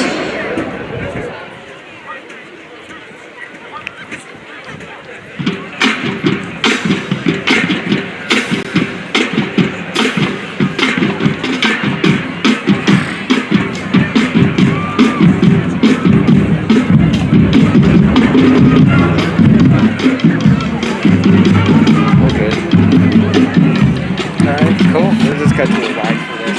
Alright. I'm like, Sorry. How's it going down here? It's good. Good. You know? A little bummed that I'm, stuck to this part of the field, but.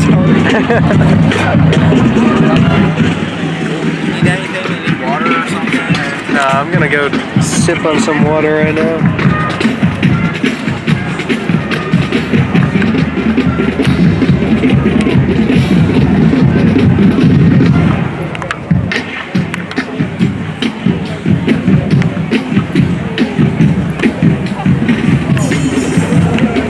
That's a big.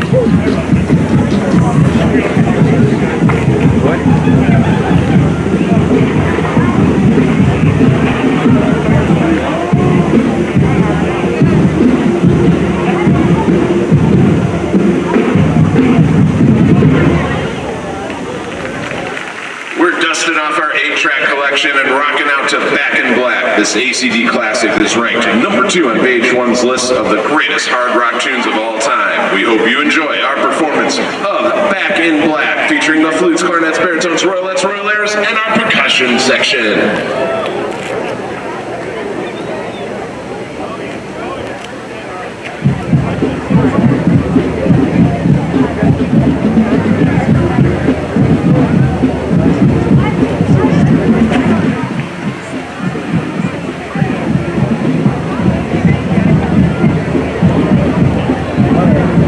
Check what audio we're using.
The North Royalton Alumni Association has dedicated the landmark bell tower to North Royalton High School to serve as an emblem of commemoration to the North Royalton community.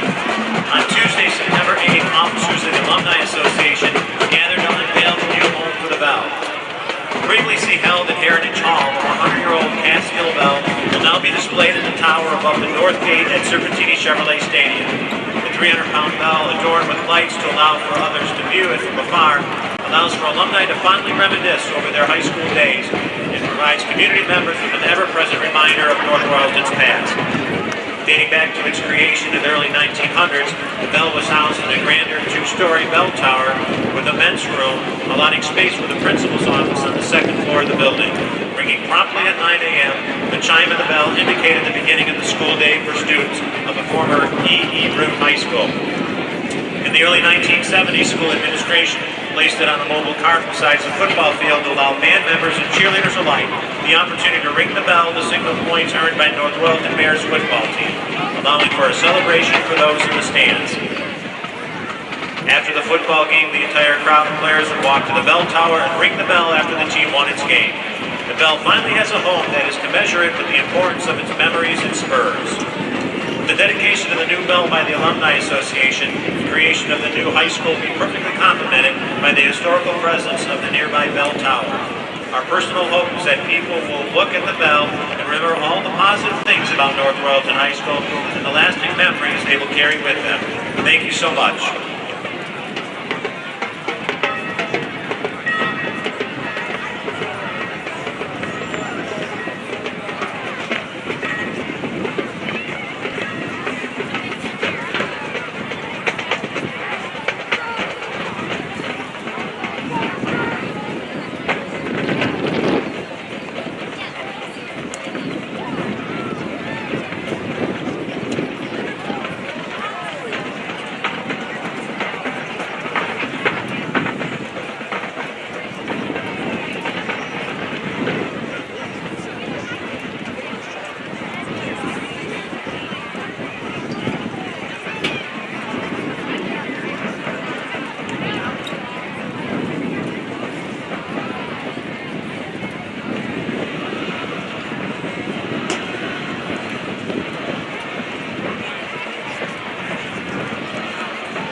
Go Bears!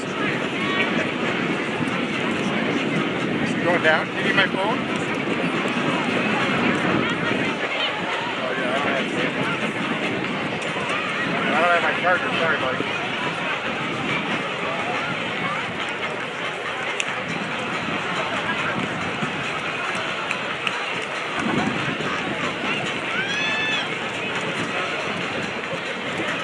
Hey, nice job. Nice job.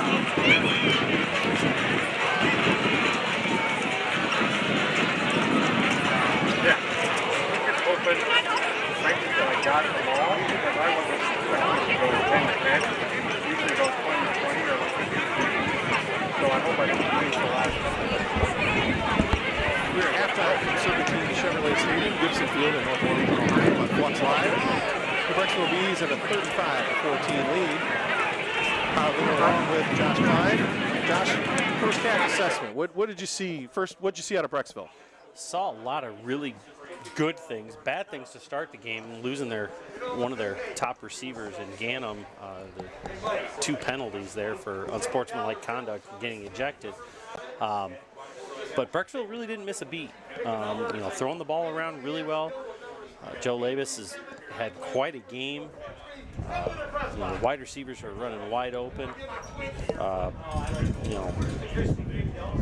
Lost my train of thought there with Genazzo, having a great first half. Two or three touchdowns, I believe. At least 2. He had the kickoff return for a touchdown, and he had broke a tackle, take one in wide open there. And then from the Bears on defense, I saw a lot of really good things, and then just kind of broke down. They had a couple missteps there. Looked like a corner slipped on the one pass, touchdown pass that Genozzo caught. So kind of gotten themselves down in a hole here. Done a really good job of keeping the ball in their possession and not turning it over. But penalties, you know, little setbacks here and there. Not a lot of room to run in some cases. Really did hurt him. I want to go back to that double unsportsmanlike conduct for Luke Canham. I don't want to harp on it, but is this something that maybe he could kind of brag with his friends? Like, you know, not that you want to get thrown out of a game, but like, I got a Hollywood. You know, I scored a touchdown and did a Hollywood, and that's how I got kicked out. Or is that something the coaches be like, we never want to see that again? I think it's going to be the latter. I think you're going to see coach tell him, I don't ever want to see you do that again. And probably going to be running a lot, if I had to guess. You think? I'm surprised he's not running laps right now during the game. He'd definitely get his steps in and quite a few miles in at that point. I don't have a feeling that he's going to be liking things, you know, Monday morning or whenever they have their post game. I guess you could say it's a learning experience. It's definitely a learning experience, absolutely. And again, you kind of hate seeing that little, especially in high school. You know, I understand it's a rivalry game. You want to see the kids have fun, a lot of emotion, but don't rub it in. Don't rub it in. Exactly. Well, okay, let's go to the other side for the Bears. Down 3 scores. What do they need to get back into this game? They need big chunk plays. They need to definitely work together on defense. They need to play fundamentally sound, not get beat over the top. You may need to put, may need to go with putting a spy on Genozo, putting him into the double teaming him, but you cannot let him get over the top, and that's what he's done a couple times. How about offensively? When do they open up the playbook? I think they have to right away. You're already down 3 touchdowns right now, with Brecksville getting the ball back here in just a second, but you've got to open up that playbook. They've had nice plays, definitely running the ball, passing the ball, but definitely don't kick it to Genozo. Keep that squib kick down. And Killian O'Callahan hits a deep one. It's going to bounce all the way down, but it will go into the end zone. It'll be a touchback for the Bees as they are going to start from their own 20 here in the third quarter, leading 35-14. And you touched on Jeremy Genozo in the first half. Unofficially, 7 catches, 121 yards, and a touchdown that went for 43 yards, and also a 72-yard kick return. So you tucked on the chunk plays, and then you also throw in Luke Buckley had a 54-yard touchdown reception. Yeah, Buckley had a great play. The defenders from Royalton were right there, and they kind of canceled each other out. Looked like the safety took out the corner, and he was able to run untouched into the end zone. Go to the other side, though, and you also had a 46-yard touchdown reception from Omar Mohamda for the Bears. So big plays on both sides. Yeah, definitely. It's been a big play type of game so far. First down, Bees. Play fake double by Labus, rolling right. Genozo is open behind the defense. He's got it, not out of bounds, just short of midfield. Again, just dropping it in the bucket by Joey Labus. Yeah, just a great play. That jet sweep that they ran earlier for a decent gain. You could see all the different things that spin off that. 27 more yards for Jeremy Genozo. And you touched on the double team. They had a defender in front and behind, but when you got Joey Labus, you almost need a third one there. Yep. And they give to Kubitz. Not a lot of room up the middle there. Yeah, I was wondering, and the first play, Klodnik was out there, and I was wondering maybe they're just saving Kubitz for defense, and instead he's back in, but, so I was wondering, okay. Yeah, I'll be curious to see what happens on defense if, what happens with this series from Brecksville. Do they score? Do they get points? Do they not? What do you do with Kubitz? Do you leave him out there on defense? Do you keep him both ways? Do you start looking at maybe subbing him in on defense a little bit? But especially the way Klodnik was running too. Right, he was running really strong too. That was a 1-yard gain for Kubitz. Buckley going to come in motion here and give Kubitz up the middle. He's going to get a couple yards into Bear territory to the 49-yard line. It'll set up a third down and call it 6 to go for Brecksville. But again, positive yards. They're doing a good job of moving the football. Yep, had nice blocking up front by that line. Was able to hit that hole, keep his pads down, and move forward. How big of a third down is this for the Bears? This is big. This is big. You need a stop right here. You definitely need a stop. Well, it's third and medium. Call it 6 with 10.5 to go, third quarter. Bees lead 35-14. Trips to the left for Labus. Kubitz is behind him in the pistol. Looks like they're trying to bring an outside blitz. And they're bringing the house. Labus hit as he throws. It's complete, though. He's Great got his move. man Buckley breaking tackles inside the 35, inside the 30 to the 29-yard line. Luke Buckley with a big play and a first down, Bees. Good footwork by Buckley on that play after he made the catch, making that initial man miss and the second man miss too. Great footwork, great cut. It was big first down, big third down conversion there for the Bees. How about Labus staying in there? He knows the pressure's coming. He knows he's going to take a hit. Yeah. And he released it just in time. Yeah, he's not afraid to take that hit. He's solid sized quarterback, willing to step up. Labus on a play fake, sets up a screen right. Oh my, Garrett Kubitz has Wide all open. day on the right side. Inside the 20 to the 15, 10, and takes on tacklers inside the 5. It'll be a first and goal coming up for the Bees. And what a great design on that play as they set up the screen and he had the entire right side of the field. Yeah, everything kind of cleared out, moved from right to left. It allowed him to, Kubitz, to slip out of there in the backfield for that screen and big plays, big chunk plays again for the Bees. Bees wasting no time getting downfield. First and goal, just inside the 5. Kubitz the deep back. Labus looks like Looks like they're in check off. yeah, they're checking to the sideline. Genazzo is split right. Buckley in a slot left. Handoff. Kubitz, he's got a hole. He's in. Touchdown. Big hole on that Wow. left side. That was an enormous hole blown open on the left side by Luke Kieran and Joey Fazioli.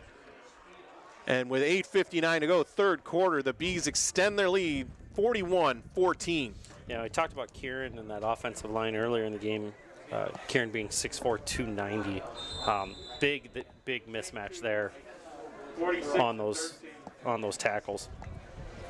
Jeremy Genazzo on for the hold out of the extra point attempt by Aiden Minnick.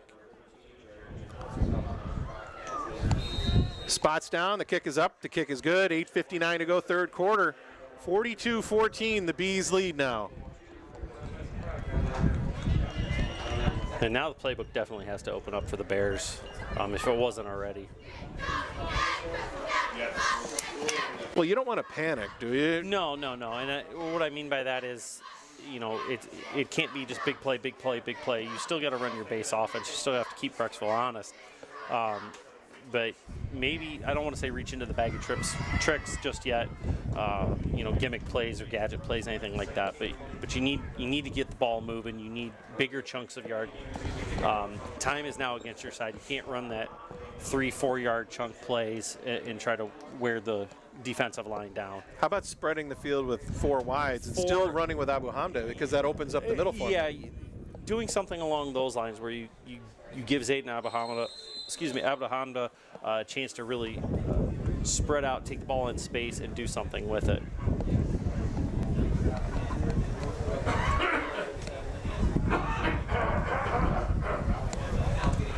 Hayden Minnick set to kick it away. Line drive kick. Comes down. Bunsey's got it. Gets ahead of steam, hit. but then wrapped up and ripped down around the 28-yard line. Raymond Carroll on the tackle there. Came right through, took him out. Yeah, the senior defensive back and wide out. Just when it looked like Bunsey had a nice head of steam, and he had did. some speed going. Yeah, he had positive yards in front of him, but Carroll came right through and took care of that really fast. Kaprowski going to split left. Abu Hamda along with Killian O'Callahan to the right for Piazza from first down from the 29. You give Zayden Abu Hamda left side, and he gets across the 30, close to the 33-yard line. 4-yard gain on first down for North Royalton. Kaprowski is one that we haven't really heard his name called a whole lot tonight.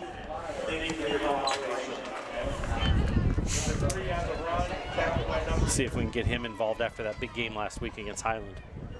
Well, the passing game has been kind of limited for North Royalton too, other Yeah. than looking deep down the sideline for Omar Abu Hamda or the tight ends over the seam. Yeah, nothing real underneath. How about maybe a screen here with the pressure that they've been getting? Yeah, definitely something to look at. Zayd Abu Hamda up the middle, and the front wall of Brecksville does a good job of shutting him down after a short gain just across the 35. He gets a pair of yards there, sets up a third, and call it 4 for the Bears.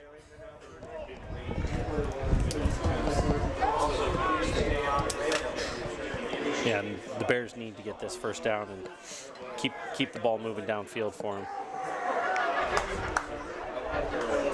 Piazza remains in the shotgun. Play fake, being pressured, throws over the middle, complete. He's got Killian O'Callahan across the 40 near the 43-yard line, and a nice little waggle, wide receiver out, Yeah, first down Bears. Not the prettiest looking of plays, but it was efficient. It did the job, kept the chains moving. Positive yards. And give credit to Piazza there. He was under a lot of duress. He was. He absolutely was. It was good vision to get out of that. Otherwise, he was going to take a big loss there. 3 wides for the Bears on first down from their own 44-yard line, approaching the 7-minute mark, third quarter. Give to Zayd Abu Hamda, off left tackle, angles his way right onto the Bears logo at the 48-yard line, 4 yards on first down. This is good offense, but when you're down 4 scores, it's kind of tough because you're hurting yourself. Yeah. Well, you're not hurting yourself, but the clock is not your friend right now. The clock is the enemy right now. Would be interested to see a little misdirection here. I like that. Or if he could break one of those tackles, that's the big thing the Bears need. Yeah. 4 wides now. Getting through that second and third level of defenders is key. Keeper Piazza, and he's wrapped up and taken down for a short gain. As Kirk Doskasil, the junior tackle, was in on the hit. He almost looked like he wanted to trade helmets there with Mike Piazza, you know? Yeah, he did. It wasn't an illegal hit, but he grabbed him definitely a little high. Definitely a little high, not a horse collar, not a face mask, but wasn't dirty, just the way they tangled each other up. Absolutely. So third down and call it 4 for the Bears. Piazza looks left, throws back over the middle, ball juggled and dropped. That's unfortunate, as Omar Abu Hamda was the intended receiver as the pass was broken up. Carter Lloyd, senior safety, in there to make sure that Abu Hamda, in a second effort after he juggled it, couldn't haul it in. Looks like the Bears are going to stay on the field on offense for fourth down. Coach Schule's going to go for it. They're right at midfield, fourth down, and call it a long 4. They need to get inside the 46 of the Bees for a first down. Trips to the left now for Piazza. Bunsey, the lone wideout, split right. Play fake. Piazza looking left, throws a slant, complete. Killian O'Callahan has it, and he's inside the Bees' 40-yard line. First down, Bears. Getting that little seam route. It's been there for the Bears tonight. Have to be able to convert on those. That was a nice play. Did the play fake, he kind of looked one way, found his receiver open over the middle. They're finding those little pockets over the middle with the tight end, with some of the wideouts. Yeah, those are clearing the linebackers out, keeping everything out wide. Piazza. Under pressure. Pressure, but he rolls right, and he's got a lot of space down the right side. Inside the 30 and steps out of bounds at the Bees' 25-yard line. First down, Bears. On the play, though, on the back side. We have a flag all the way on the other side, but it looks like they're saying holding against Brecksville. Yep. That's a 14-yard run, and it'll be a first down for the Bears.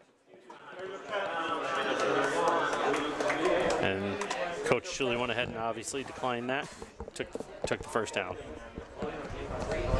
Nice recognition by the junior signal caller. I mean, the pressure came, he rolled out, he was looking for a receiver, but you had all that green in front of you. Go with it. Take what you can get. Also, even smarter, don't take the hit. Get out of bounds. Exactly. Protect yourself. Get out of bounds. Live to fight another day. Good job by the Bears here, answering back. 5:24 to go, third quarter. 42-14, Brecksville leads. And the Bears are threatening at the 26-yard line of Brecksville with a first down.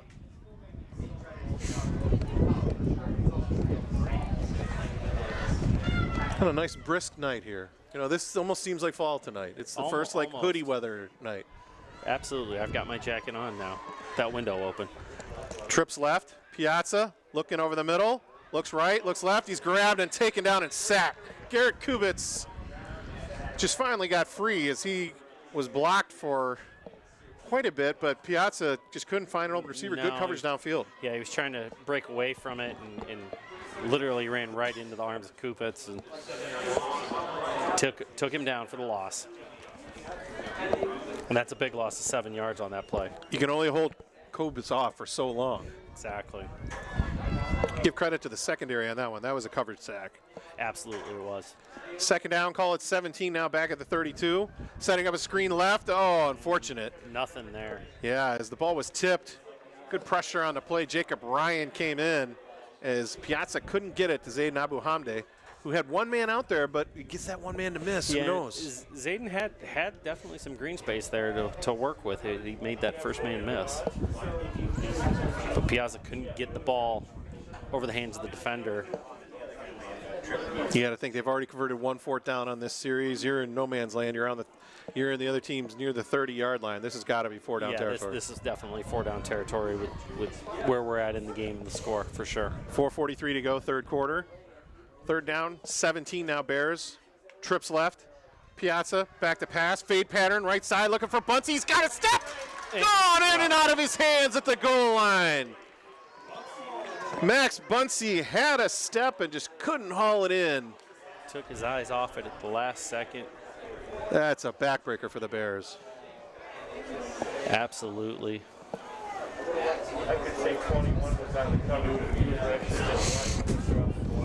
Dan McGonigal was one of the bees back deep. Yep, let him slip behind him.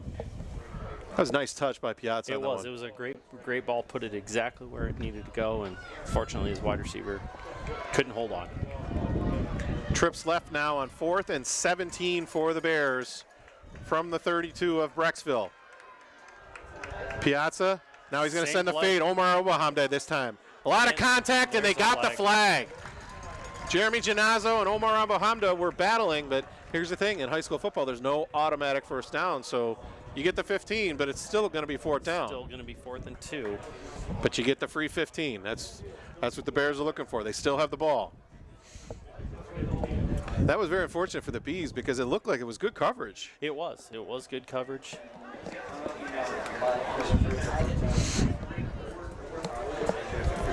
Omar trying to make a move there, and so did he sell that, or no, was there really a so. penalty? No, there was definitely a penalty. He was definitely held. 4th, and they're going to spot it. This is going to be like a short 2 or a long 1. Yeah, they got a 1 on the scoreboard. And they need to get almost to the 15-yard line, and they're at the 17. So, and they're going to come out in the power formation. 2 fullbacks in the game, and they got the Bees to flinch, but I guess they didn't jump. Zayd Abu Hamda. Abu Hamda goes over left tackle, and he gets inside the 15 down to the 13-yard line. That's 4 yards and a Bear first down. Yeah, big hole for Zayden to run through there on that left side. Zayden's approaching 100 yards in the game. Yeah, he's had a really, really solid game. Nothing big and flashy, just consistent 4, 5, 6 yards every touch. 1st and 10 Bears from the 13. They stay with the power. Zayden Abu Hamda. Nice job. That was almost like a counter wishbone because it was definitely a counter play. Everyone flowing right. He went left. He got inside the 10, down near the 8. Gets him a handful of yards there and sets up a 2nd and call it 5 for the Bears. Getting clock winding down. 3:30 left in the third quarter. Bears stick with the power formation. Piazza, play fake, rolling right, got a man wide open, and the ball's dropped. Unfortunate on the play. Inti Serrato, he caught a touchdown like that last week against Highland. Just couldn't haul this one in. Not able to convert there. Trying to turn and look up field and anticipate the hit. Looks like we've got a Bear player down on the field. We got an injury timeout with 3:20 to go, third quarter. 42-14, Brecksville leads. Looks like a cramp. We got a couple players that are Yep, down stretch. stretching and everything. That's the thing. If you think about it, the preseasons were cut so short. There were no scrimmages. When I was talking with Coach Chuli this week, when they played Wadsworth, he said, technically that was their second scrimmage when they normally have 4. Right. And they had no tape on them either. Yeah. So exactly. it's almost like this is about the time of a normal week 1. Yeah, and this year with the pandemic and everything being the way it is, you don't want to have anyone get hurt. With everyone being able to qualify for the playoffs, should your school choose to opt in, everyone's gonna make the playoffs this year. So it's really key to work out the kinks, learn, get better each week, stay healthy, and then go and make that run in the playoffs. And That try was to get actually- as deep as you can go. Sorry, that was actually Piazza that was shaken up on the play. And he's forced to come out.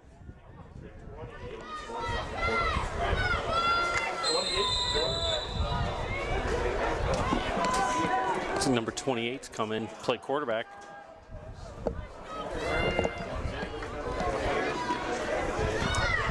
And no one in the press box knows who he is. Zayden Abu Hamda over the right side. He gets down near the 4-yard line. 25.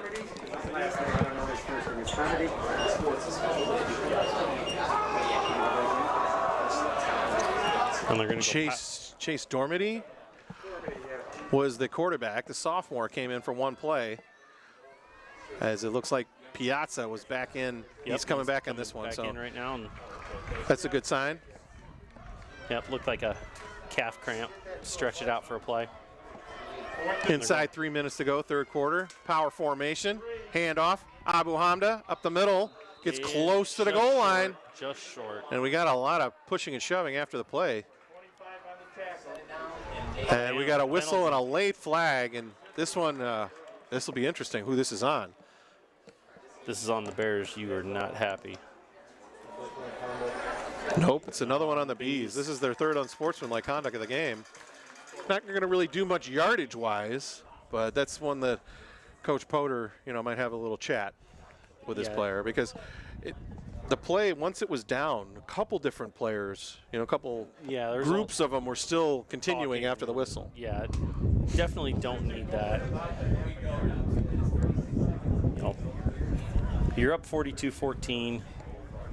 I know it's a rivalry game. I know it's for the shoe, but you hate seeing those kind of penalties, mental errors. Coaches hate that. It's officially a first down, first and goal. Not much to go from the 1. Give Abu Hamda hitting the backfield and taken down.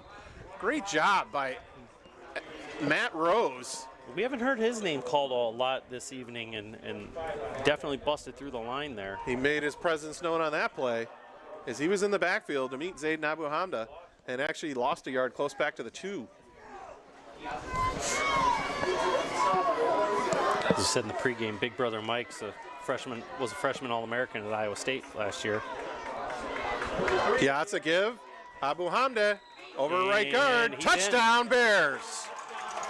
Zayden Abu Hamda from 2 yards out with 1:55 to go, third quarter. Gives the Bears their third touchdown of the game. It's now 42-20.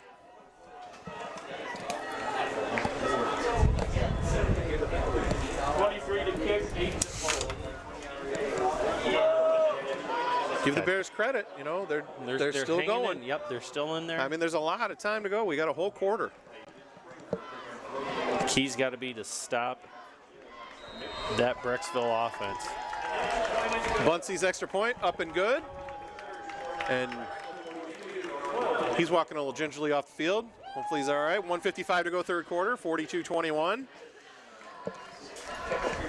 Okay, here we go. See, it's a 3-score game, but you have a feeling that the Bears are still in this. Yeah, Bears are definitely still in this game. Defense is going to have to step up for sure this next possession that Brecksville has the ball. How huge would a turnover be right now? Turnover would be huge. We haven't had any in the game yet. It's been a clean game from that standpoint.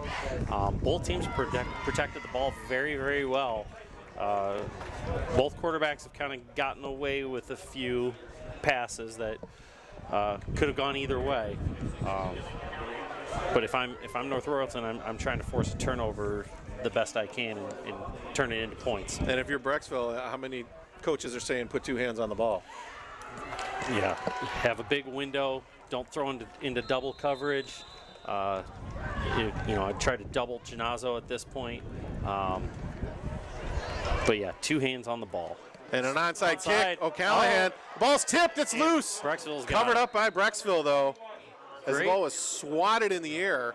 And then Dan McGonigal was Johnny on the spot to snag that one, as it was just looming for anyone to grab. Yeah, it was great execution by the Bears kicker to pop that ball up in the air after that first hop.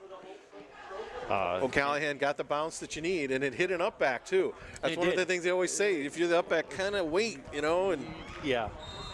the Bees dodged a bullet there. Yeah, and it gives them good field position. 1:54 to go, third quarter, 42-21. Brecksville leads. And we'll see what gives here. Do the Bees keep moving the ball down the field, or the Bears get a stop? Tight bunch formation to the Pistol. left. With a pistol. Out of the pistol with Kolodnik behind Labus. Labus looking right. Wants it all. He wants to run it himself, makes a he's move, and gonna go. Labus is loose inside the 40. Pulls the tackler very close to the sticks. He got about 9.5 yards. A nice run on the scramble. He was looking to make the Bears pay for that onside kick in one play. He wanted that touchdown bad. He kind of got up a little gingerly on that first step. Getting his pads readjusted.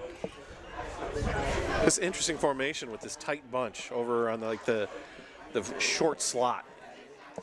Yeah, it is a different, interesting formation. Bears showing blitz here. Bears look like they And want to they're bring the coming. house. They back off. Good job. Labus fires it right side, looking for Ginazzo. He falls down. Actually, no, that wasn't Ginazzo. That was Kyle Keener.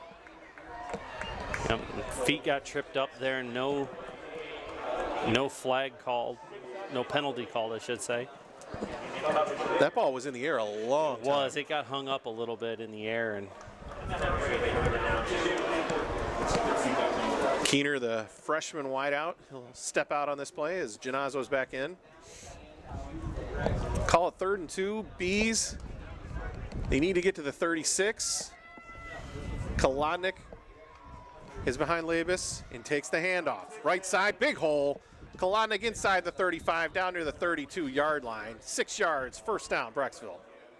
yeah, got another great blocking scheme by the Bees.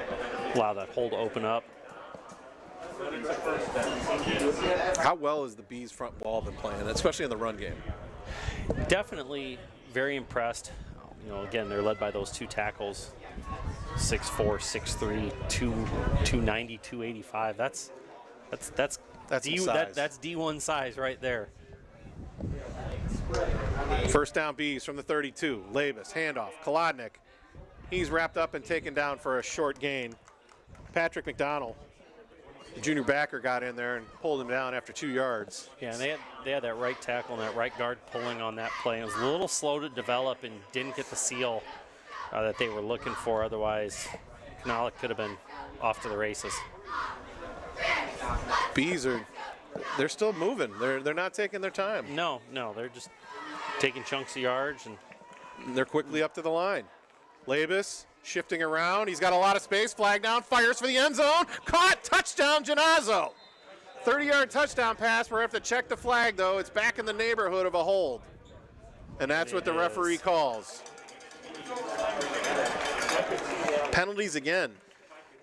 It takes a touchdown off the board. That's one of the tough penalties. Yeah, if there are any takeaways for the Bees tonight, it's definitely penalties and self-infliction there. What about the footwork by Labus on that one? That's a great way of putting it. Very smooth. He is smooth. He just took a couple steps back, couple steps. It's almost like he's dancing. He's waltzing back there. He is doing a waltz, it looks like. But he's leading the dance. He is definitely leading the dance. Again, great footwork by him. Get out of trouble, find an open window, good passing lane, and he had Ginazzo right there, wide open on that post. But that hold negates that touchdown. Yeah, his footwork is flawless. after the penalty. As the clock reads zeros here, so we're going to have an untimed down. Play fake, fires up the seam. His receiver wasn't even looking as he was looking for Genazzo. And that's the final play of the third quarter as the ball goes incomplete after 3 quarters of play. Here from North Royalton, it's 42-21. Brecksville leads here on Fox Live. And Josh, that was a play that almost, if a Bear could have seen it coming, maybe it goes the other way, but still, it's going to set up a 3rd and long here to start the 4th quarter. And as we saw earlier in the game, 3rd and 8, with this Brecksville offense, they almost converted a 3rd down on 3rd and 25, I believe, earlier in the game. So, their playbook's pretty wide open. Especially when you got a quarterback like Davis and a receiver like Genazzo, the way he's running routes tonight. Right. And even throwing Buckley on the other side. I mean, that's a 1-2 combo that how do you stop that, It's hard, What do you sacrifice? Do you put 2 on Genozzo and leave someone uncovered? Do you roll a safety to his side? Do you on a cover 3 and really turn it into a cover 2? It's darned if you do, darned if you don't, really, right now. But I don't envy the defensive staff for North Royalton. That's for sure. When do you unleash the hounds and just start bringing all the pressure you can? It's going to be 3rd and 32. Maybe now. Wait a minute, it's got to be 3rd and... Really? They got to get to the 22. They're at the 46, so call it 3rd and 24. I was going to say, that's 3rd and a country mile there, but Brecksville with trips left. Labus out of the gun on 3rd and very long. First play of the 4th quarter. He's being very deliberate. No back either. No. Taking his time, looking left. He fires over to the flat. Complete. Genazzo at the 40. Great slips stiff arm. one man and gets inside the 30 and out of bounds near the 28-yard line. And what a good job to get a huge chunk on 3rd and long to set up a 4th and manageable here. Yeah, the Bear defender on the initial contact had him, but Genazzo with the big stiff arm was able to keep those legs moving and get yards after contact to set this up to 4th and 7. Definitely manageable. Not ideal, but manageable. Yeah, they had the trips left. They sent 2 of them deep, cleared out the space, and had Genazzo in a one-on-one. And they're going to send McGonigal along with Buckley and Genazzo split right this time for trips on 4th down and call it 7 from the 28. Labus fires a slant, looking for Buckley, incomplete. And the Bears defense holds. He had what he wanted, just wasn't able to convert. Looks like the wide receiver wasn't quite ready for that ball to be where it was. Alex Kucharski with good coverage on the play. That one was a seriously tight window if Labus was going to get that one in there. Yeah, and Kucharski had a chance to make a play on the ball, but did the right thing and knocked the ball down. So with 11:46 to go, 4th quarter, the Bears take over at their own 28-yard line, trailing 42-21. See if they can't cut into this lead.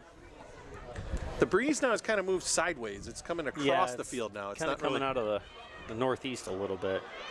Piazza looking right, steps up, airs one, right side, looking for O'Callahan, jump ball, Killian O'Callahan pulls it down at the Brecksville 40-yard line. Great play by O'Callahan to come back and on that ball and help his quarterback out, because that was severely underthrown and it was looking like a big-time interception and could have been the big nail in the coffin there for the Bears. And that was great coverage by Dan McGonigal. Just Killian O'Callahan just wanted it more. He just wanted it more, kind of boxed out and went and got it. He made some big plays last week in the 4th quarter against Highland to get the Bears close, and he's trying to do it again here. First down Bears from the 39-yard line of the Bees. Trips left now for Piazza.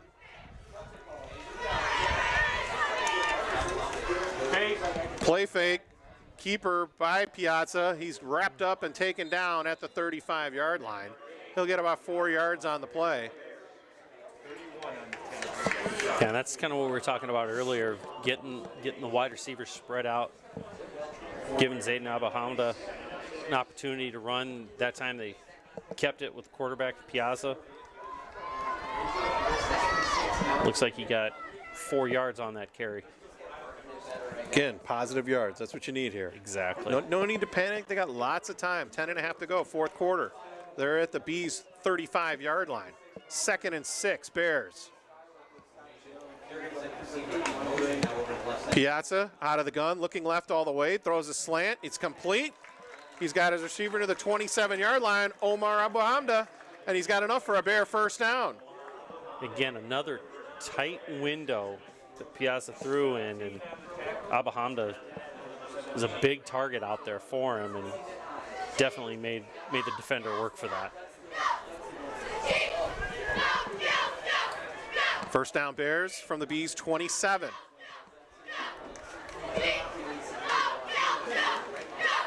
The give to Zayden Abu Hamda up the middle, and the Bees do a good job of plugging that hole after a short gain, maybe 2. 2, yeah.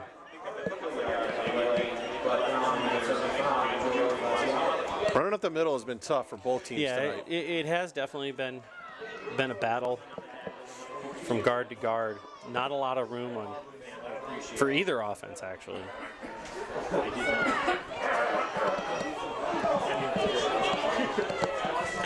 Kaprowski along with O'Callahan are split to the right. Instead, they're going to run left. Pitch, Zayden Abu Hamda. He's got a seam down the left side. Inside the 10, hurdles a man down near the 3-yard line.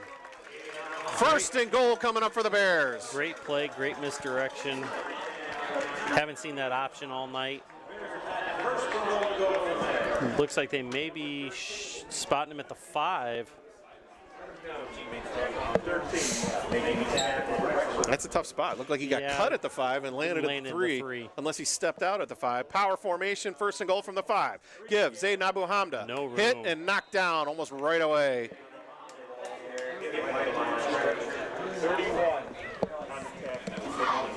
As Luke Venadia, the sophomore, one of the first in on the hit. That's the thing with that power formation, it's just man on man, right? You gotta battle of wills at that point. You're man on man. Try to clear some room for Zayden to work with and get in there. No gain there for the Bears. And we got a whistle and a timeout. 8:44 to go, fourth quarter. Bees taking the timeout there. Yep, the Bees take it. Their first of the half, 42-21. The Bees lead, and the Bears threatening right at the 5-yard line. Time to go. I think what I'm seeing out of the Bears is they're one of the best fourth quarter teams in the area. You know, it's like they turn it on. It's unfortunate that they fall behind like that, but hey, the fact that they have the will and they have the desire and the never quit. Exactly, and that's something Coach Chuli preaches all the time with his players. You know, don't give up, keep fighting. And you saw that last week against Highland on that onside kick that they executed and tried again tonight. Didn't quite work out the way the Bears wanted it just yet, but there is that possibility. Always give yourself a chance. So you're telling me there's a chance? Great movie line. Second and goal from the 5, out of the power formation. They give Zayden Abu Hamda over the right side. A little more room this time, down to about the 1.5, maybe the 2. Getting closer. Put him down about, just inside the 2. Set up a 3rd and goal. They're keying on Zayden Abu Hamda so much. Do you think a play fake? Maybe one of the up men. Run the old. Instead, give it to Zayden and just let him slam forward. Zayden Abu Hamda. Maybe the 1 foot line. They're going to say he's just short. Actually, they're going to give him probably almost no gain there. No gain, it looks right around the 1. You got to go for it on 4th down here. Yep, the Bears are running out of downs here. They got to pop this one in on this play. Inside 8 minutes to go, 4th quarter. Fullback trap would be pretty huge right here. See if he play fakes and throws. Instead, Zayden Abu Hamda, right side. And it looks like the Bees stopped him. Short. Defensive goal line stand by Brecksville. Holds the Bears, and they take over on downs. And that's a heartbreaker right there for the Bears. 7:35 to go fourth quarter. Now, if you're on defense, you go ahead and send the house and try and get a safety here. That's the case. But you got to be careful, though. You got a good Over the quarterback top, over there. absolutely. Does he come out throwing? Exactly. So it's almost which one pulls the trigger first? Exactly. Who flinches first? So after the goal line stand, the Bees will take over at their own 1 yard line, leading 42-21, 7:35 to go fourth quarter. Labus about 4.5 yards deep in the end zone. And he's got Kubitz with him. Labus gonna throw, Big hit as he hit. throws, fade left side, Out of bounds. incomplete and overthrown. As he was looking for Jeremy Genazzo streaking down the left side, they came out. Yep. They said, why not? Let's go big. Yeah, they didn't send the whole group, but the Bears did get free they man got in there. through. They got through, and Labus definitely took a shot there. That's the thing. The Bears have been getting hits on him, but they've been getting him right after he's thrown a lot. Just a half step too late. 2nd and 10 from the 1. Labus out of the pistol. Bears coming to give Kubitz over the Not left a lot of side. room. He stood up as Matthew Van Steelen was in there to kind of hold him up for a short gain, maybe 1. Well, they're going to put it close to the 3, so give him 2 yards. 3rd down and 8. This has got to be the stop of the game for the Bears here. Yeah. Got to get the ball back. If I'm Brecksville, if I'm not going to get the first down, I want to give myself more room on that punt. Or just keep the clock running, too. Absolutely. Maybe have Labus roll out and run pass option here. Definitely a possibility. Genazzo split left. Buckley slot right. 3rd down, call it 8 from the 3. Labus, he's going to throw. Pressure comes, sets up a screen. Incomplete. Almost picked off. Kubitz knocked down right away. There is a flag in the end zone, though, on the A in North Royalton. Alex Kucharski was there to break it up. Looks like it's on the defense. Oh, that's unfortunate. They held him. Was that a late hit? I'm not sure. Yes, Yep, it was. Roughing the passer. Oh, that's a backbreaker. They got the terrible. because when they let the jailbreak come in, so Yeah. everybody comes in on the screen. Kucharski was there to break it up. Unfortunately, somebody got there late and hit Labus and drew the laundry. 6.5 to go fourth quarter. The Bees get a first down after the penalty. Handoff, Kubitz, right side, makes a nice cutback, gets across the 25 out near the 26-yard line. Nice 8 yards on first down for Garrett Kubitz. Yeah, again, nice patience there, waiting for the hole to open up. Hit it with a head of steam and get 8 yards on that carry. Clock continues to run midway through the fourth quarter. Handoff, Kubitz. Going to the left side, sweeping his way around the edge. He gets a first down and knocked out of bounds across the 30. Do we got laundry on the field? Oh, no, that was the marker for the beanbag, yep. The beanbag. First down, Bees.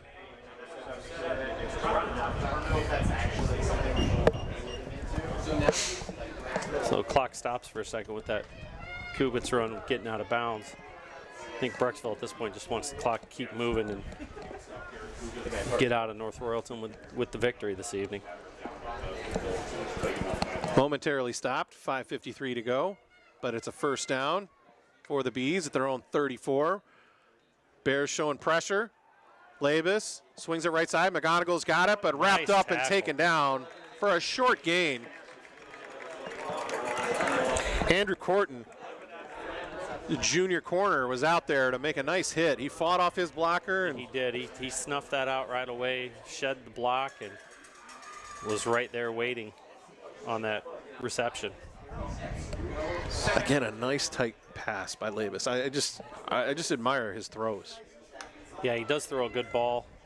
High snap there. High snap, gives it to Kubitz, and he's going to get a very short gain. as Kucharski was in there. Timing was a little bit off on that high snap. Yeah, But the Bees, I think, might sacrifice that to keep the clock running. Yeah. Again, don't turn the ball over. Keep the clock moving. Inside 5 minutes now, fourth quarter. Bees lead by 21. Have a 3rd and 9 from their own 35-yard line. Kubitz the deep back behind Labus. Labus going to roll left. Looking, flips it, caught, first down and out of bounds at the 45-yard line. Jeremy Ginazzo. Yet again. He's everywhere, and he's making big plays for the Bees all night long.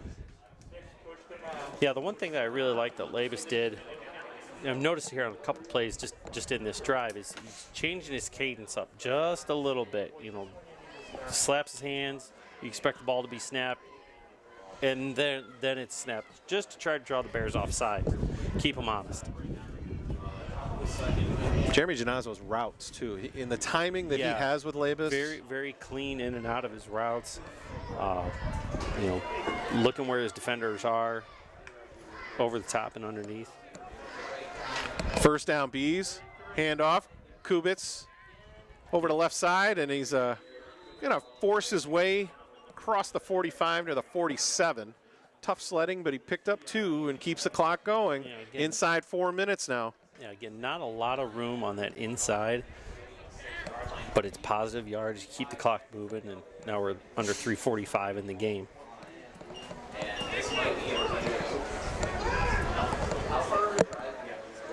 Tight bunch, right side, 2nd and 8. Brecksville. Play fake, wants to set up a screen left, flings it complete. Kubitz. Good job by the Bears, though, to snuff it out and knock him out of bounds after a short gain. Yeah, he had a Bears defender right in Labus's face, and good job by him to get the ball to Kubitz. But that was a den of Bears over there. Yeah. Patrick McDonald was one of the first in on the hit.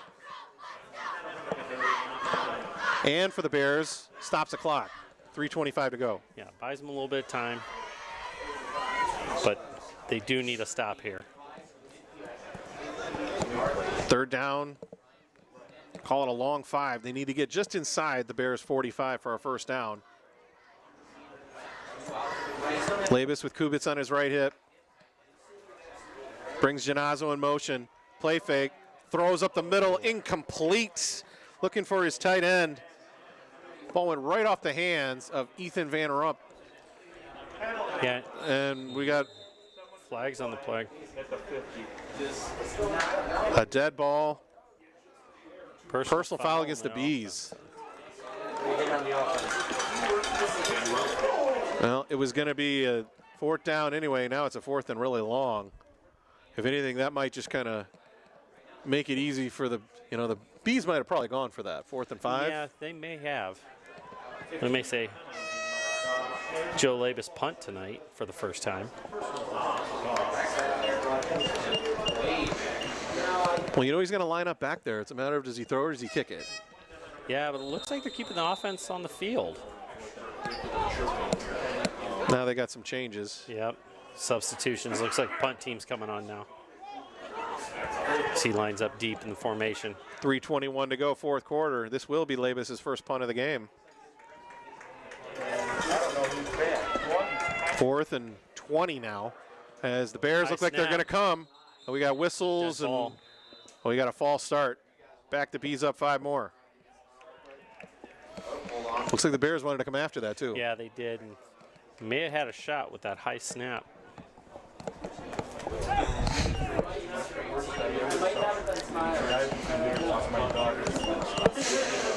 Again, Labus with a good leg at averaging 42 a punt. Brecksville doesn't punt often. First time this evening. Bears again threatening a rush. They bring it. Labus just gets it off. Fair catch called for by O'Callahan, and he makes it around his own 35-yard line. And with 3:11 to go, 4th quarter, that's where the Bears will take over. 1st and 10, trailing 42-21.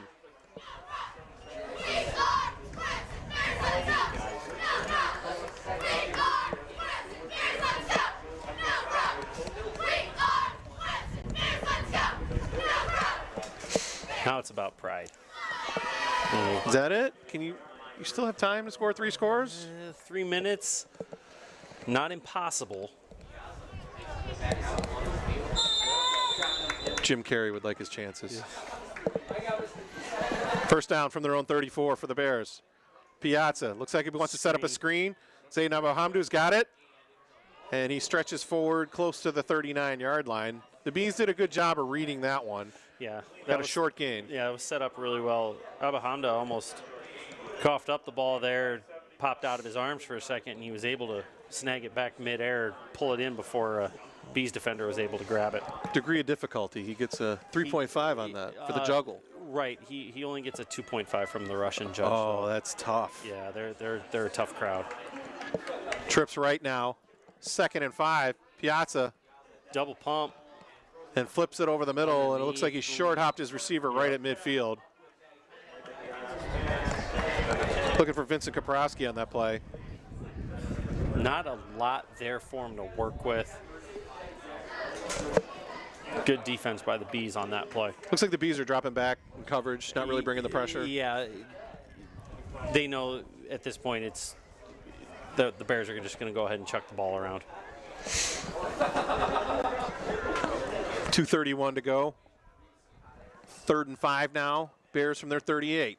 Piazza out of the gun, looking right, looking back left, all day to throw. Flushes left, flips it. It's Great complete move to his tight end, out of bounds at the 44-yard line. Ben Pachalski hauled in that one, and it'll be a first down for the Bears. Clock stop, 2:22 to go at the 44 of Brecksville. Yeah, Piazza did a great job of giving his receivers a shot, move out of trouble, move out of the pocket. He had a couple different options there. He could have ran it, but throwing to the tight end there, who slipped right out, got behind the defender. Nice touch pass, too, Exactly. right over 2 defenders. Yeah, right, beautiful pass. 1st and 10. Piazza out of the gun. Now he wants to Wants air to- one left side. Looking for Bunsey. A lot of contact and a flag down.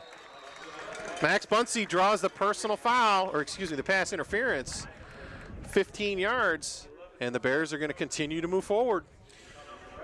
Yeah, and it was good defense, and at that point, you're kind of willing to take the penalty. I think you don't want to give up the yards, but better than a touchdown at this point.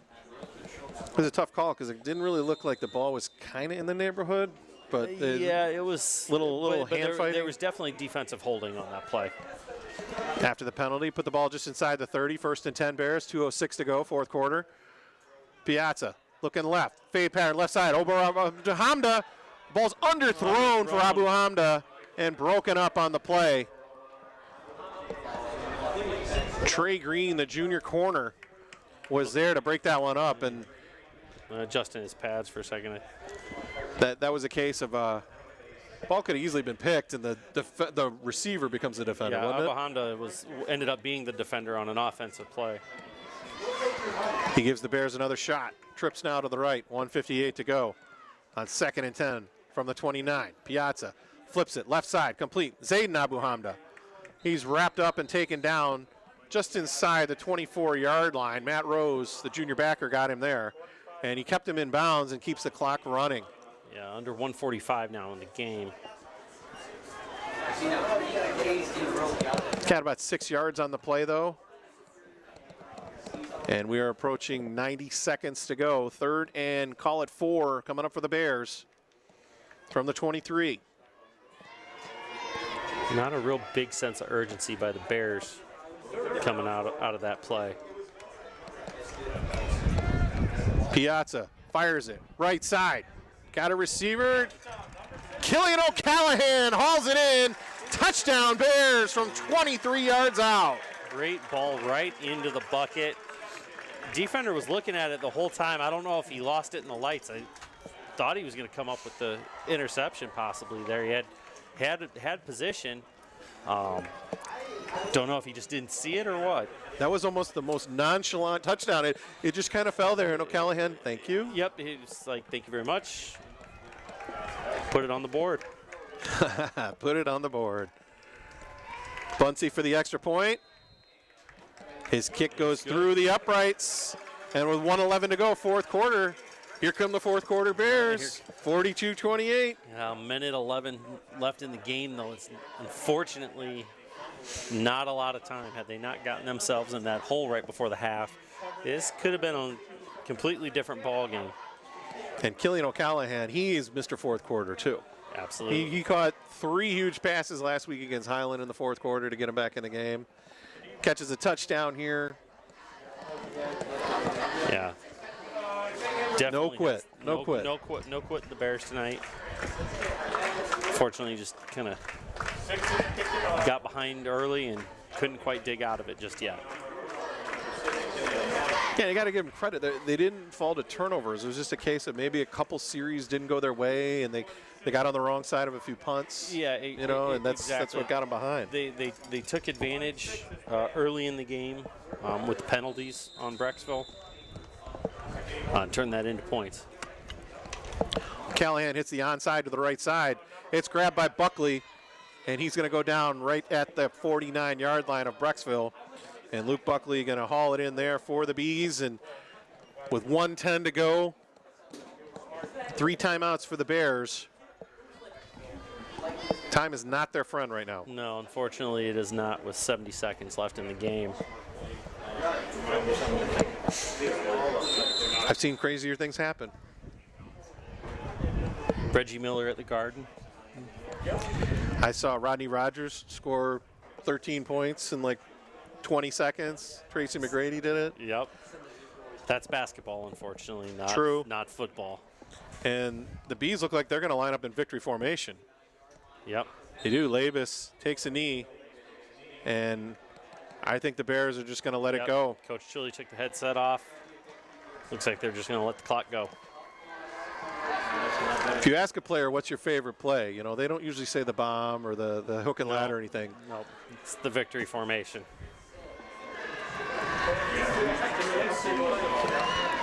So the Golden Shoe will remain in Brecksville with the Bees. One more knee should do it.